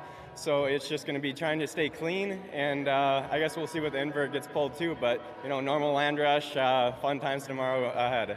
Who would you like to thank quickly? I gotta thank my fiance Caitlin, Brad for keeping me safe on the track out there tonight, and my dad, my Aunt Janine, and Ponce North America, Michael Meister Logging, Fastlane Woodworks, the Bubbler guys down here, Bubbler, Pepsi Boys, everybody. You know. Thank you very much, Hobbytown Revolution Raceway, the track, everybody putting it on. Thank you. Congratulations, Michael Meister, your winner in Super Buggy. Thank you very much, Nolan. We're going to go racing here with the Class 11s, and I have some special people up in the booth here this afternoon. Ken Stout, what's up, buddy? How are you doing? Am I on? I am. Oh, I hear yeah, myself. you're Yeah. Don't make me nervous, man. Great to be here, of course, back at the big house. This is fall Crandon. Doesn't get any better than this for sure. And we're about to bring out this class that debuted here a year ago, Class 11. If you've not seen it before, I promise you, you're in for a treat. They came out here, we're like, oh, a bunch of VWs are going to come out here and race. But, you know, they've been racing these things for, you know better than I do, upwards of 46 years is my understanding. They, you know, and there's so many of these things. I think they're actually running out of them. But I think it was 1955. They reached the 1 millionth VW, and then they opened up a plant in Mexico, and they reached that milestone again. I forget what the year was, but they sold another million down in Mexico, and they ran them up till 2003, which I had no idea. They stopped in the States, I think, in the 70s or something like that. So it's amazing how many of these bugs were made. But the cool part, and you can expand on this, is that these things, aside from safety, obviously, are bone stock. Well, I mean, you're running floor bars. They're pretty much a race car with a bug body, but as far as suspension, all that, it's stock, just 2-inch shocks, you know, properly valved. So are they allowed aftermarket dampers? Because I want to say yeah, but there's no external bypass. It's just a solid shock, 2-inch. Again, safety. I mean, I want to make sure the guys are full safe. Full roll cage. Everybody's running intercoms. Proper fuel cells. Yes, that type fuel of cell, stuff. everything the same. Yep. But the cars themselves are steel. Yes, There's sir. no fiberglass there. They're fiberglass. still running drum brakes. Are you kidding me? Yeah, go 100 miles and then see what happens. You got no brakes. You get in there with that adjuster. Remember that, Brady? You do the adjuster and the clicker. Back it up and pump the brakes so we can adjust the brakes, right? Right. And Great hope stuff, they're there. man. Hope they're there every Great time. stuff. And they come out here and they wheel these things, man. They have a blast with them. I promise you, ladies and gentlemen, you're in for a treat. Well, and then today's kind of unique because yesterday they did practice, and they're having pro drivers, Pro 2, Pro 4 guys jumping in with them today to run the first, I believe, 6 laps. And then they're going to swap spots, and the pro driver is going to drive the other 4 laps. I talked to all the pro drivers yesterday. They had a real good time. But R.J. Anderson, by far, was the Keegan was really happy. He was excited. But R.J. Anderson was just giving hugs, and he couldn't believe it. He was like, I cannot. He said that was the funnest thing he's ever driven. So, R.J. Anderson is that guy, right? Congratulations to him, by the way, on the new Polaris dealership. But he's that guy. I mean, he does crazy, wacky stuff all the time. He fits the mold for sure. But, yeah, looking down through the Pro-Am list, I mean, Mickey Thomas, he's in the hunt for the championship Pro 2. I mean, documented racer, UTV, Pro Light, and Pro 2, a winner. There's one more, matter of fact, I think, than anybody else in Pro 2 this year. Andrew Carlson, another UTV guy, Pro 4. Keegan Kincaid, last year's Cup winner inside of one of these. R.J. Anderson, a 2-time back-to-back Cup winner before that, right? Kyle Chaney, another outstanding Turbo UTV champion there, and also in Pro 4. Tanner Faust, are you kidding me? I mean, listen to this pro lineup. Doug Matag, Dave Mason Jr., Corey Winter, just a couple points out again. Missed the championship by 1 point last year, right? So, I mean, Jarrett Brooks, who's leading in the points in Pro 2. Brock Hager, multi-time champ, UTVs, Pro Lights. I mean, Ricky G, Larry Job. Great to have Larry Job. It's so cool to see Larry Job back out here and competing in Super Buggy, Pro Buggy, whatever you like to call it. But that is a who's list in the pro lineup, dude. Oh, yeah. It's going to be good. These guys are going to duke it out right now. No, it's so awesome to see, though. It's something different. Last year when I seen it at Crandon, Shane and I were having a blast as they're going to come into turn Here 1 they come. already. Ryan Rodriguez up in front. Cisco right next to him. See who pulls it. Cisco and Ryan going to duke it out. Coming in the first turn. Whoa. Wow. Oh, man. Oh, Ryan's over. Man, big barrel roll right there. Unbelievable. Caught a rut right after the barn jump, and That's not where you want to get crossed up, Ken. Yeah, I think there was some contact there that helped him out, sent him offline, had to try to correct it. You're right, got in a loam out there, bent the sidewall of those things, of course, a skinny tire, and he went for a big ride. What a bummer. So cool. Actually, my co-host partner, Shane Stetsny's in the 1102. Is he? He's co-riding, so he got out of the booth earlier. You're in a pro light, he's in a class 11. That's awesome. Well, that's a shame that happened right off the get-go, and obviously very fast guy. I think a couple of fast guys. I saw another one go way off to the outside as well. Ryan's a hot shot for sure. He's a hot rod out there. What a bummer. So give us a heads up. We call it a Pro-Am and referencing these guys as amateurs, but in all honesty, they really aren't. There's a number of guys in here that are extremely talented, and quite possibly lap times will be faster than the pros. Yeah, I would guess that because we're used to running drum brakes. You know, those guys know the lines, so we're learning off them. As what I heard yesterday, the guys go, man, the guy knew how to throw the lines, they know how to groove the tires, which we don't, you know. We just try to eyeball, kind of guess, and hope for the best. Try to keep inertia, keep your speed going, you know, stay out of the fluff. Yeah, we call it like in kart racing, there's Junior Can, you know, the Yamaha 100s, and it's all about mid-corner speed. You know that all too well in the open wheel racing that you do as well, Brent, and that's what it's all about. We see the safety crew out there immediately, and best in the business out here at Crandon, by the way. I call them the silent heroes all the time. They're right there when you need them. You never hear from them until you need them, and boom, there they are. But getting that one turned back over, that's a good sign. Noah Johnson's off course. Dustin Gabrowski's pulled over there. Hopefully they're okay. So who are some of the guys that we need to watch here? I know Blake Wilkie, certainly one of the big names in the field. You got Cisco Bio, he won it last year. Greg Shapiro, he's out there in the 1142. Greg's a hot rod. He's wild, man. You got Donnie Donovan, 1107. Donnie's wild, you know. He's in the blue car. Rick Boyer, 1167. Rick's been racing like 30, 40 years. He's 67 years old. And he's old as a car? He's tough as nails, man. Rick's like an old school wrestler, you know. He's, I mean, everybody out there, I mean, everybody's going to go for it, you know. There's money. John McMurrin, 1122. He's racing with an actual veteran from Crandon in the car right now.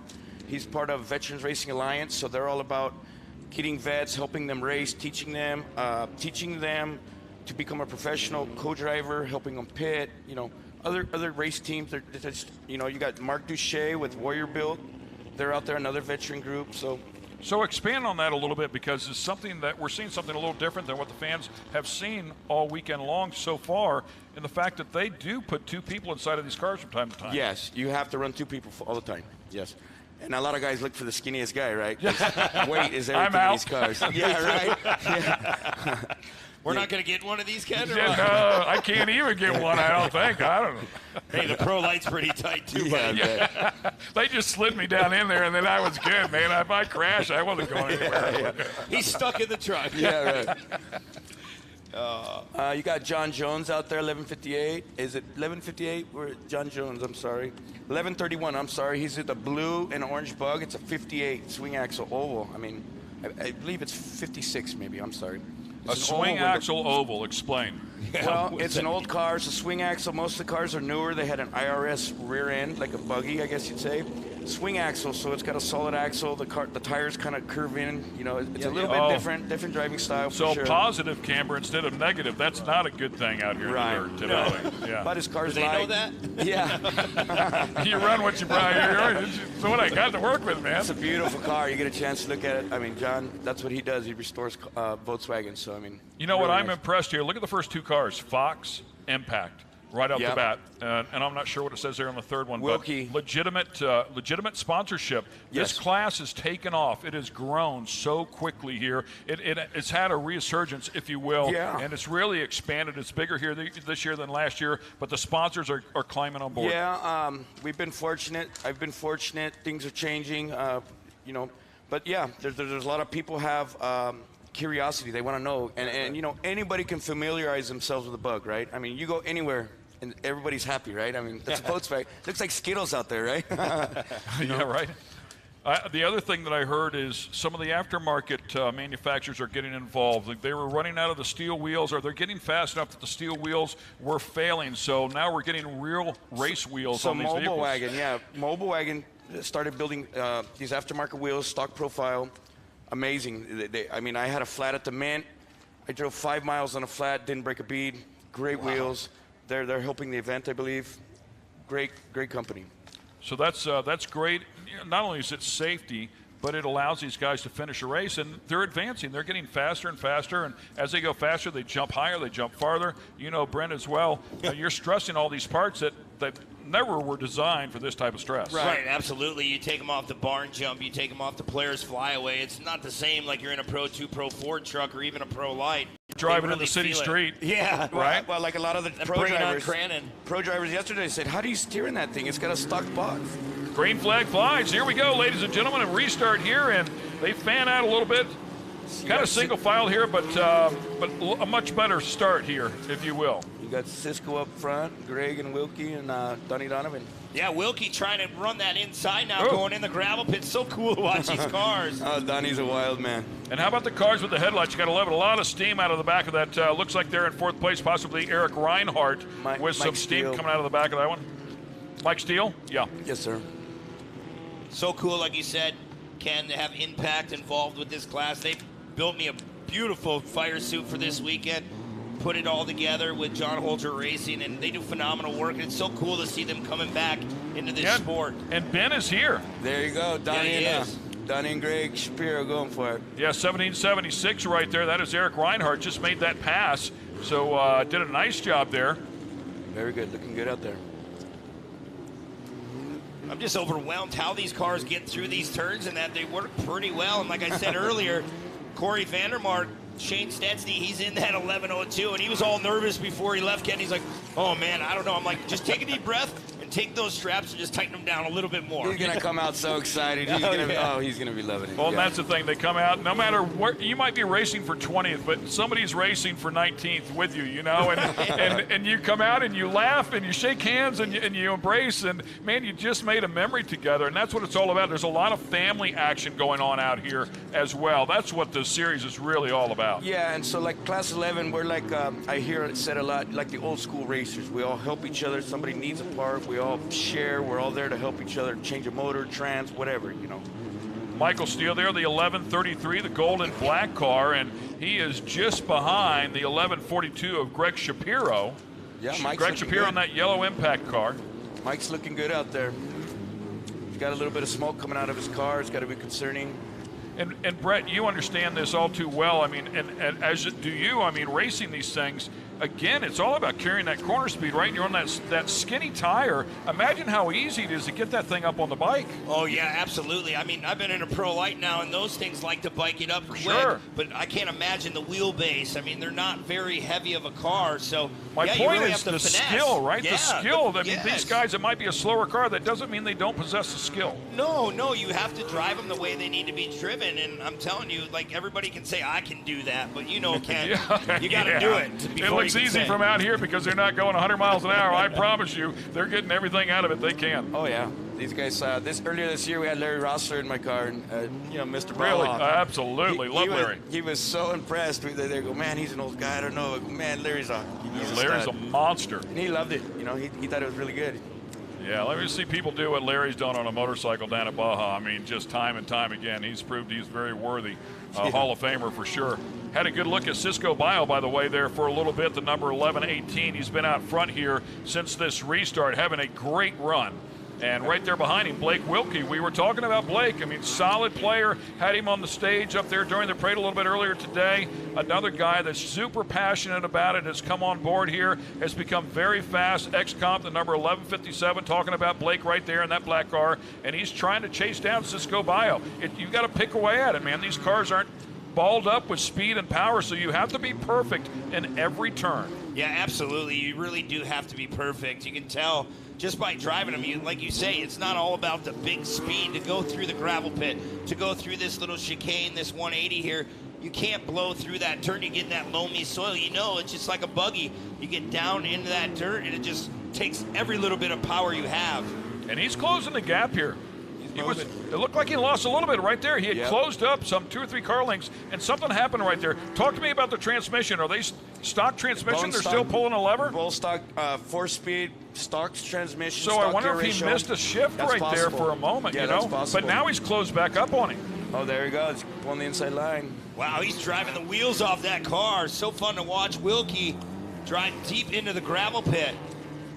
Yeah, I really thought it was going to hurt him on exit, but you know, Brent, it really did not hurt him that bad on exit. He chopped off the entry, changed up his line. I figured he would lose all of his momentum. He's doing it again right here, but he's managed to hang on exit, believe it or not. I think he might have bumped the wall right there, but he's up beside him. Lost a little speed right there, coming through that too tight.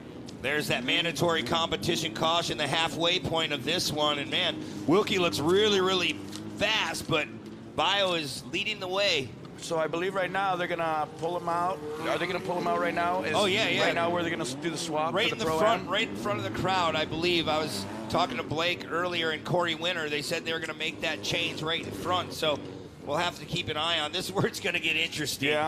Yeah, so we're going to put a bunch of madmen inside of these things now. They're not a Pro 2. They're not a Pro 4. Come on, guys. And it's not their car. That might be scary, though. They have no fear to start off with, and it's not their car. So, yeah, this could be a recipe for disaster. It's going to be a lot of fun for us to watch, though. So, from what we understand, a 5-minute segment here to allow these guys to make the change. Yeah. Get the AMs out. And I hate calling them AMs because they're really not. Let's get the owners out, the current drivers out of these cars, and put the big dogs of pros in. Right, and some of them are just going to swap spots. You know, you see Cisco and Tanner right now. They're going to swap. Wilkie and Jared Brooks, they're going to swap. I believe Reinhardt, I believe he has an Ultra 4 driver, Matt Walhaven, riding with him. See Jared Brooks climbing in over there.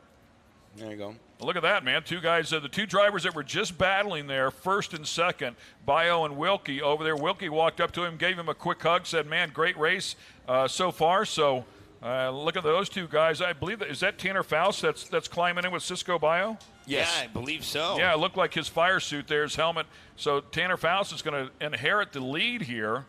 And plenty of pressure from Cisco Bio saying, hey, dude, don't screw this deal up, right? I mean, I got you here. Cisco's a fierce competitor, It's going to be your fault. Absolutely. I'm taking that one to the bank no matter what happens. We either win or it's your fault. Yeah, I see Shane Stetson. He's getting out of the 11:02, so I can't wait to talk to him and see how he liked that ride. Oh, he's going to be ecstatic. And you know, it's a class. I mean, think about this, ladies and gentlemen. If you've ever wanted to get into short course off-road racing or desert racing, whatever the case may be, this is a great class to do it. However, I mean, it has to become more expensive because the cars are competitive, but it's still an entry level in terms of finances. Think about grabbing this car, building it with your son or your daughter, and going out and then racing it. It requires two people, as you said, inside of the cockpit. This is something you go and share and make memories with your family. It's what it's all about, and it's affordable. Yeah. I mean, the prices are going up, right, as time goes up. Parts are getting harder to find, but, you know, and then competitive, right? So we're getting more competitive, so things get more expensive, you know, because we're trying to get more high-tech, you know. Right, I mean, they're still basic, right? But, I mean, motors have gone up as far as everything else, you know, but. Look at Doug Matag. He's looking like, what car do I get in? Anybody got a car for me? Any, mini, I've got a helmet here, man. Is my name on the list? So he'll be in with Noah Johnson. And Matag, a great guy, of course. Matag, a fabricator himself. There's not much that guy can't do with cut, grind, and weld when it comes to that. So we'll get him in there behind the wheel. Talk about a guy that has really shown speed, has been at the top of the field, has also suffered some of the biggest heartbreak coming to the last turn of the last lap of a cup race and have the truck fail on him and watch just staring at the finish line and a $30,000 check slip away. So he's seen the highs and lows out here. Matag's a great dude, always has a smile on his face. Yeah, him and his father, they really know how to fabricate, and they just keep going at it. I mean, he built that Pro 2 truck in less than 60 days. Right. I don't care who you are. Right. I mean, you're not sleeping very much. And plus, to think that bright every time you go work on that truck with only minimal sleep, I mean, you know, Ken, you've been around this sport forever. It's not easy to put one of these masterpieces together. Yeah, and you wonder, you see them come out, you know, maybe they struggle a little bit. You wonder, you know, is the truck good? You know, when you rush a build like that. But eventually he did what he always does, man. He finds his way up to the podium, and for sure it's another quality build out of the Matag group. So it looks like some of the cars have fallen out. I haven't seen, I don't see the Gabrowskis. I don't see Noah Johnson out there. I don't see Rick Boyer. Oh, maybe Rick's right there. There's Rick walking at us right there. Yeah, I'm surprised some of the drivers have gotten out. I see him walking away. So, I mean, Do they not have to ride with the pros? So- Maybe they don't want to ride Yeah, with the so pros. I believe they have the opportunity to put another co-driver in. Somebody else as a co-driver. Okay, so they have that option to put another co-driver in. Okay. Yeah, Ken, there's a spot open, buddy. Yeah, and it's a lot of right side weight. This is left turn track. There's a lot of steps we have to go down to. Air up the right side tires. Spring up on the right side, man. Stout's getting in. Turn the torsions on the right, huh? That's funny. Too far. Yeah, I wish. And look at that one's got a luggage rack on the top. Yeah, that's Donnie Donovan and Drive that Eric thing Reinhardt. home. Yeah, and we actually drove it back from the parade. It's got license plates and everything. I mean, my car at home, I have tags and plates for it. Same thing. I just need a windshield, you know. The fans absolutely love these things, man. They eat them up. And, you know, we were at the parade, and they started up all the Class 11 cars that got in line. The crowd went crazy. It was amazing. How'd that go today down How there, do you Ken? not love the bugs? By the way, I don't remember what the proper terminology is for what they called the car in Mexico, Voyo or something like that. Bocho. Yeah, and that stands for bug. Yeah. That's where the name came from, you know, for Bochito. bugs. So yeah. That's how it came about. Of course, Love Bug. We all know Love Bug, right? Right, I mean, grew up with that movie. Herbie, yeah, same thing. Herbie. I'm Yeah, the excited to history see on the these. car is nothing short of exceptional. And they're so simple, you know. These guys are running stock arms, you know, front and rear. You get the rear, you get to modify. The front, you don't get to modify. Stock spindles. You figure 50-year-old spindles, 50-year-old steering box. I mean, you know. So, are there any manufacturers that that are remanufacturing some of these parts to spec? I believe MP's building arms right now.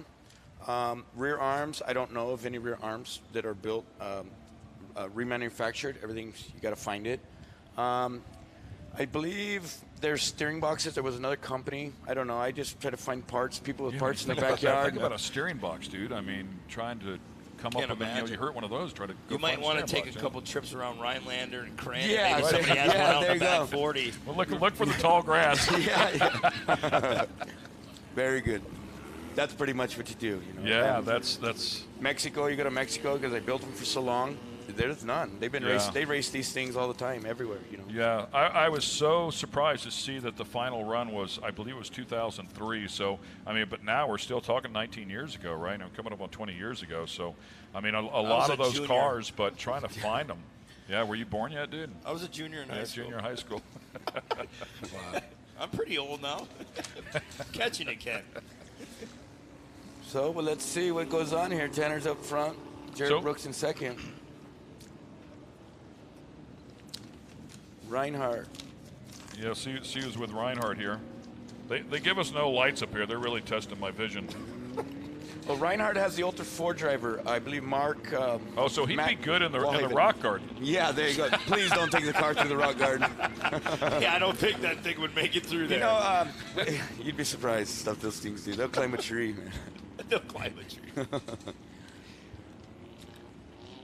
Shapiro with Brock Hager behind the wheel. Yeah, Brock Talk put about down- a natural. He put down the fastest lap yesterday, I believe. Brock Hager did. I mean, somebody needs to put that kid in a Pro 4, I a Pro know. 2. We've been saying it for years. One of the most naturally gifted drivers to ever get behind the wheel of anything out here. You put him out in the desert, he's excelled there. You put him in the UTVs, excels there. Put him in a Pro Light, excels there. I mean, and honestly, like a lot of times the truck isn't all that. No. But, man, he drives around it. I mean, he just gets the good out of everything that is given to him.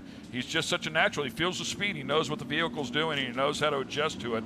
So I'm really curious. I mean, it wouldn't surprise me a bit to see him go around a couple of guys. Yeah, Brock Hager, he knows how to drive. And that's funny you said that. I was giving him a hard time yesterday. I'm like, when are you going to step up, buddy? He's like, I love the Pro Light class. You have to drive it on the edge. And in qualifying, he went over the lap before I went over, and I gave him a hard time, and I'm like, well, don't worry, bud. I went over right after you, and I said, well, you went over soft. I was like, maybe you weren't going in hard enough. He's like, hey, I got her back together, and I only qualified second, he says. I'm like, oh, tough break. I would say that's good company. I mean, if you flipped and then somebody makes fun of you, say, well, Hager flipped. Yeah, I mean, we're that's going right. for it, dude. So you got Dave Mason back there in the red demo car, 1162, with Steve Fredericks. I'm curious to see how these guys, you know, I mean, Andrew Give Carlson. Dave Mason a turn and break. He'll be wicked. Yeah, right. Andrew Carlson. Coming comes back to green. Here we go. The Tanner Faust out front, and Tanner gets a great start. Who was that? Jared Brooks that was right behind him. Looks like he might have missed a gear right there. Was he lost a spot? Yeah, Brock Hager's on it. Here comes Cheney. Andrew Carlson back there making moves. Jared Brooks hucking the car. I'm lost now. We need time in the scoring to update us with new names. I was waiting for that too, Ken. Yeah, I don't think we're so getting you that. got Tanner Faust. You got Brock Hager second and third. Yeah, so Brock Hager already picking his way forward here. Got Andrew Carlson right there in the red-white American flag car, the Veterans Racing Alliance, 1122. He's looking good. He just passed Wilkie, so that would be Jared Brooks. See how this holds. Yeah, Brooks doing what Brooks does. It make a little stumble, and then all of a sudden finds his groove and right back in front. Yeah, there he is. He made it. Carlson ain't going to let it go, though. I mean, he's going to push. So cool to see the lights on here at Crandon International Off-Road Raceway. Ken, you've been coming here for a long, long time, and it makes things look so much better, so fast. I love to watch Pro 2, Pro 4. No night racing for me at this place. I mean, this is cool. I've not seen this, so.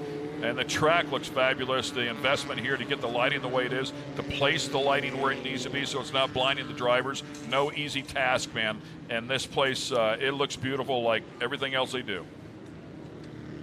Yeah, Cliff Flannery and the guys really know how to put together a race facility. I've been coming here since I was 3 years old, haven't missed a race weekend. I mean, sometimes I dream of missing a Crandon, and I'm like, get up, and I'm like all teary-eyed going, did I really miss Crandon? You know, that'd be horrible. My first time out here, I'm blown away. It's amazing. It's like heaven, you know, just racing for 4 days or 3 days. Well, Ken, we're on the final lap. That time by. Oh, already? Yeah, already 9 So out of Tanner 10. Faust still hanging on here. Hager's on and right after him. Hager's coming after you. Yeah, Hager will pressure him, man. I don't count Hager out of this one, man. Here he comes, man. Look at him roll that turn. Already taking a look at the outside. Faust putting a lot of pressure on the right front, but here comes Hager, and Hager rolling some big speed in, lifts up the inside tires. Talk about hanging one out on the edge. He's never been in one of these things, and he knows right where the edge is. What a feel he has, man. Unbelievable. Yeah, he's a phenomenal driver, like you said. He knows how to wheel anything. He can drive a shopping cart. Yeah. Oh, man, I was wondering if he was going to put a bumper on him right there, but he chose not to do so. Faust ain't letting him go. Yeah, he's pushing. White flag out. Here he goes. Got one lap to get him. One more run like that, and he might get around the outside of him. Went to the outside. Looks like he might try to go outside in here and get a run on him. He's coming on the inside. See how it goes. Yeah, he'll set it up. He knows he has the gravel pit. That kid knows how to drive in deep into the corners, so pay attention. Putting a lot of On pressure. Hager. Here he comes on the outside on the fly-off jump. Yeah, he got a big run right here 1 lap ago. He's going to do the same thing. It should just drive right around the outside of him, man. See if it sticks, man. He got him. And he takes the line. Look at him fill the line down on the inside. Check it up. Much calmer than last time through there. Faust coming back at him. Almost making contact.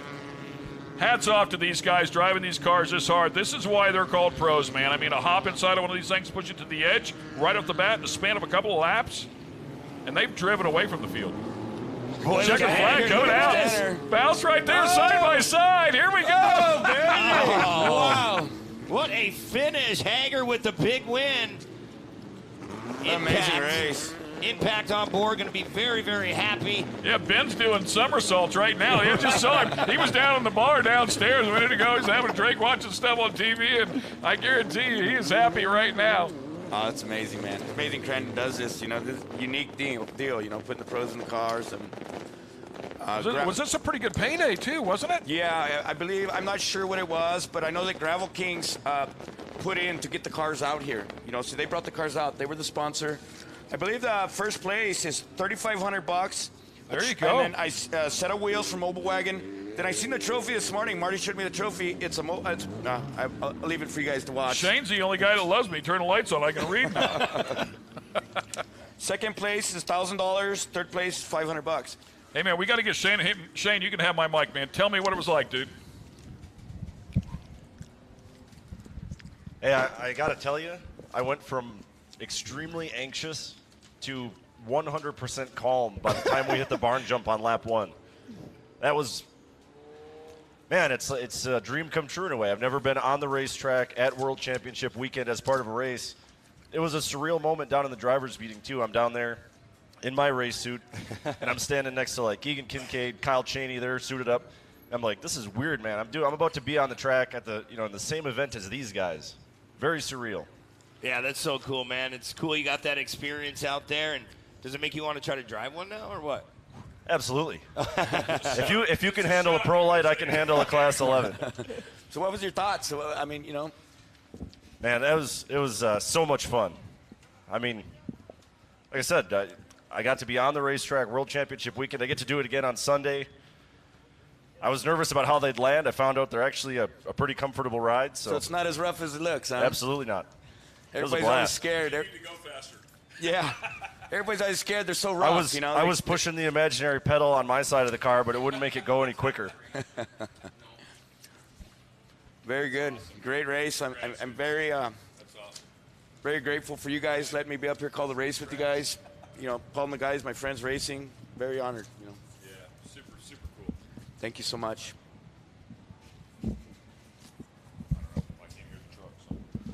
Well, there you see all the victory celebrations going on down there. So it's Greg Shapiro and Jared Brooks. They pulled first. Cisco Bio and Greg Shapiro and Brock Hager pulled first. They got them right at the end. You got Cisco Bio and Tanner Faust second. Blake Wilkie and Jared Brooks came in third. Good race, man. I mean, all the guys did excellent, but the first two guys, Jared Brooks and Brock Hager, yeah. Brock Hager, I'm sorry, excuse me. Tanner Faust and Brock Hager. I'm sorry, I got confused there for a second. I got to give some love, though, to the guy that finished fourth on that second half run. Worked his way up from about 9th or 10th to 4th. Corey Winter jumping in the car I jumped out of. Hey, Ken and I were talking about the weight. I mean, did he put a smaller guy in? Easy. And I don't know if I tried to slim down for this weekend. Ryan Rodriguez and Keegan Kincaid went for a tumble right at the beginning. I missed it. I mean, by the time we got up to it, we were just kind of everybody going left and right. So I didn't know Keegan was in there. Certainly, I hope he's all right. But I didn't see any medical staff down there at all. It looked like all track safety crew. Cars are built stout. They're built to roll. I mean, in that case, it's a race car with a bug body. I mean, that's what I like to say because most people just think it's a funny little bug. There's a lot more to it. Yeah, they're making their way up to the podium, our final podium of the night. But remember, tomorrow afternoon, in the morning, we start. What's the start time? I believe tomorrow. I think 10 o'clock. We'll look at our sheet here. At 9 a.m., we're going to start. So a full day of racing. You're not going to want to miss it.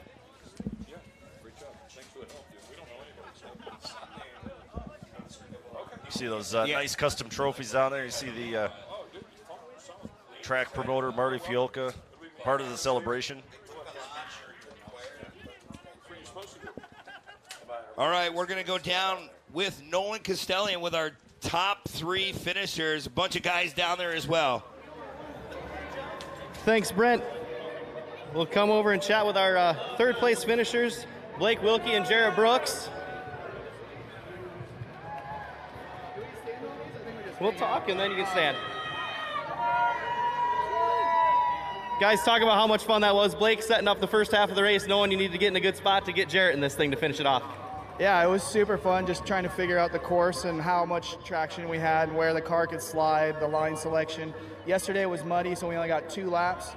So coming into it today, it was a whole new learning curve with the setup that we had. And car's fast. I'm excited for Sunday and handed it over to him and had a couple shifter issues, so I was shifting for him the second half of the race.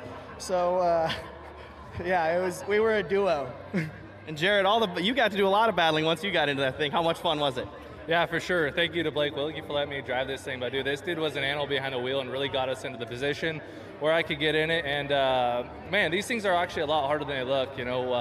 Trying to shift these things, you really got to be perfect on the shifts. And I really struggle. That's really something I need to figure out. But man, this is a really cool event. And thank you to Crandon for putting this on. Thank you to these Class 11 guys for coming out, making the trek.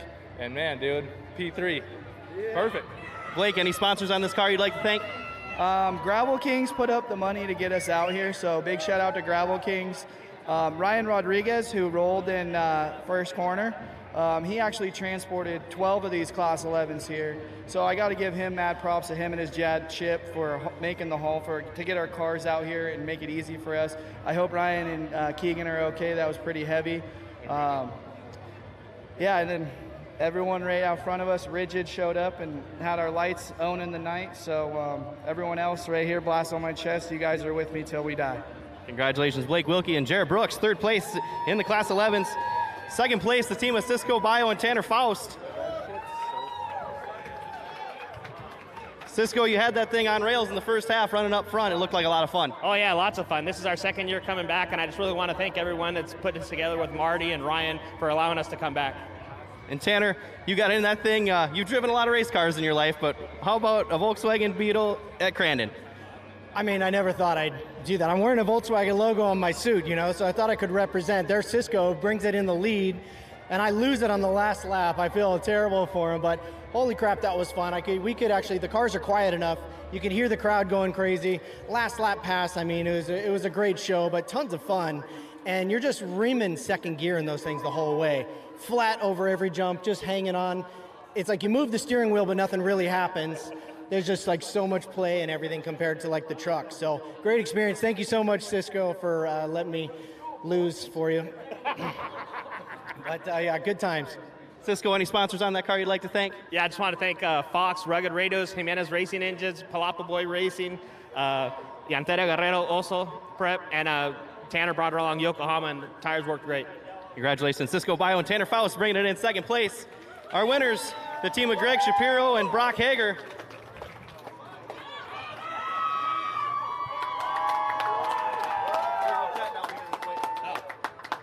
Greg, talk about what your plan was in that first half of the race, knowing that you were going to hand it off to Brock in the second half. Well, normally we're desert racers, and you always want to hand off your co-driver a really, really good car at the second half, so I was just trying to keep it the top 5 and let the doctor go to work. And Brock, we've seen you winning everything on these short course tracks. Pro lights, pro stock side-by-sides, and now Class 11s. What'd you think? Yeah, no, it was a good time. I got to give it up to him, obviously, for letting me do it, and he gave me a good car. I got a good start, got Jared off the start, and then, I was just trying to get Tanner. So I was able to get a run on that last lap and make it happen, and here we are. I know they tell a lot of kids to dream big, but did you ever think you'd battle Tanner Faust in a Class 11 at Crandon, or is that just surreal? Yeah, no chance. I would have thought I maybe would have battled him in Pro 2 one day, but here we are racing Class 11s, and hopefully we put on a good show for everyone. Greg, any sponsors on this car you'd like to thank? Oh, yeah, for sure. Without a doubt, Jimenez Racing Engines for giving me the power, Dave Foltz Trans for putting that power through the transmission, BFG Tires for putting it to the ground, and without a doubt, my title sponsor, Impact Safety, for keeping us safe. Congratulations. Let's hear it one more time for the Class 11 podium. Blake Wilkie and Jared Brooks in third, Cisco Bio and Tanner Faust in second, and Greg Shapiro and Brock Hager bringing home the win. Well, great job, Nolan, and great job to all the race car drivers here this evening and early this afternoon. Shane, man, we get to do it all over again, but it's the final rounds. It is round 12 of AMSOIL Championship Off-Road. Absolutely. Today, I think, was another banner day for Champ Off-Road. Some great racing action. Already got one champion decided in stock truck. We're going to decide all the rest of the Sportsman and Pro Champions tomorrow. Sportsman World Championship rings on the line as well. I cannot wait. I love off-road racing. Shane fresh out of the seat in Class 11. It's going to be a good one. You're not going to want to miss the rest of the weekend here in Crandon. For Nolan Castellian, Haley Shanley, Shane Stetsny, I'm Brent Smith. We'll see you next time here at AMSOIL Championship Off-Road. Good night, everyone.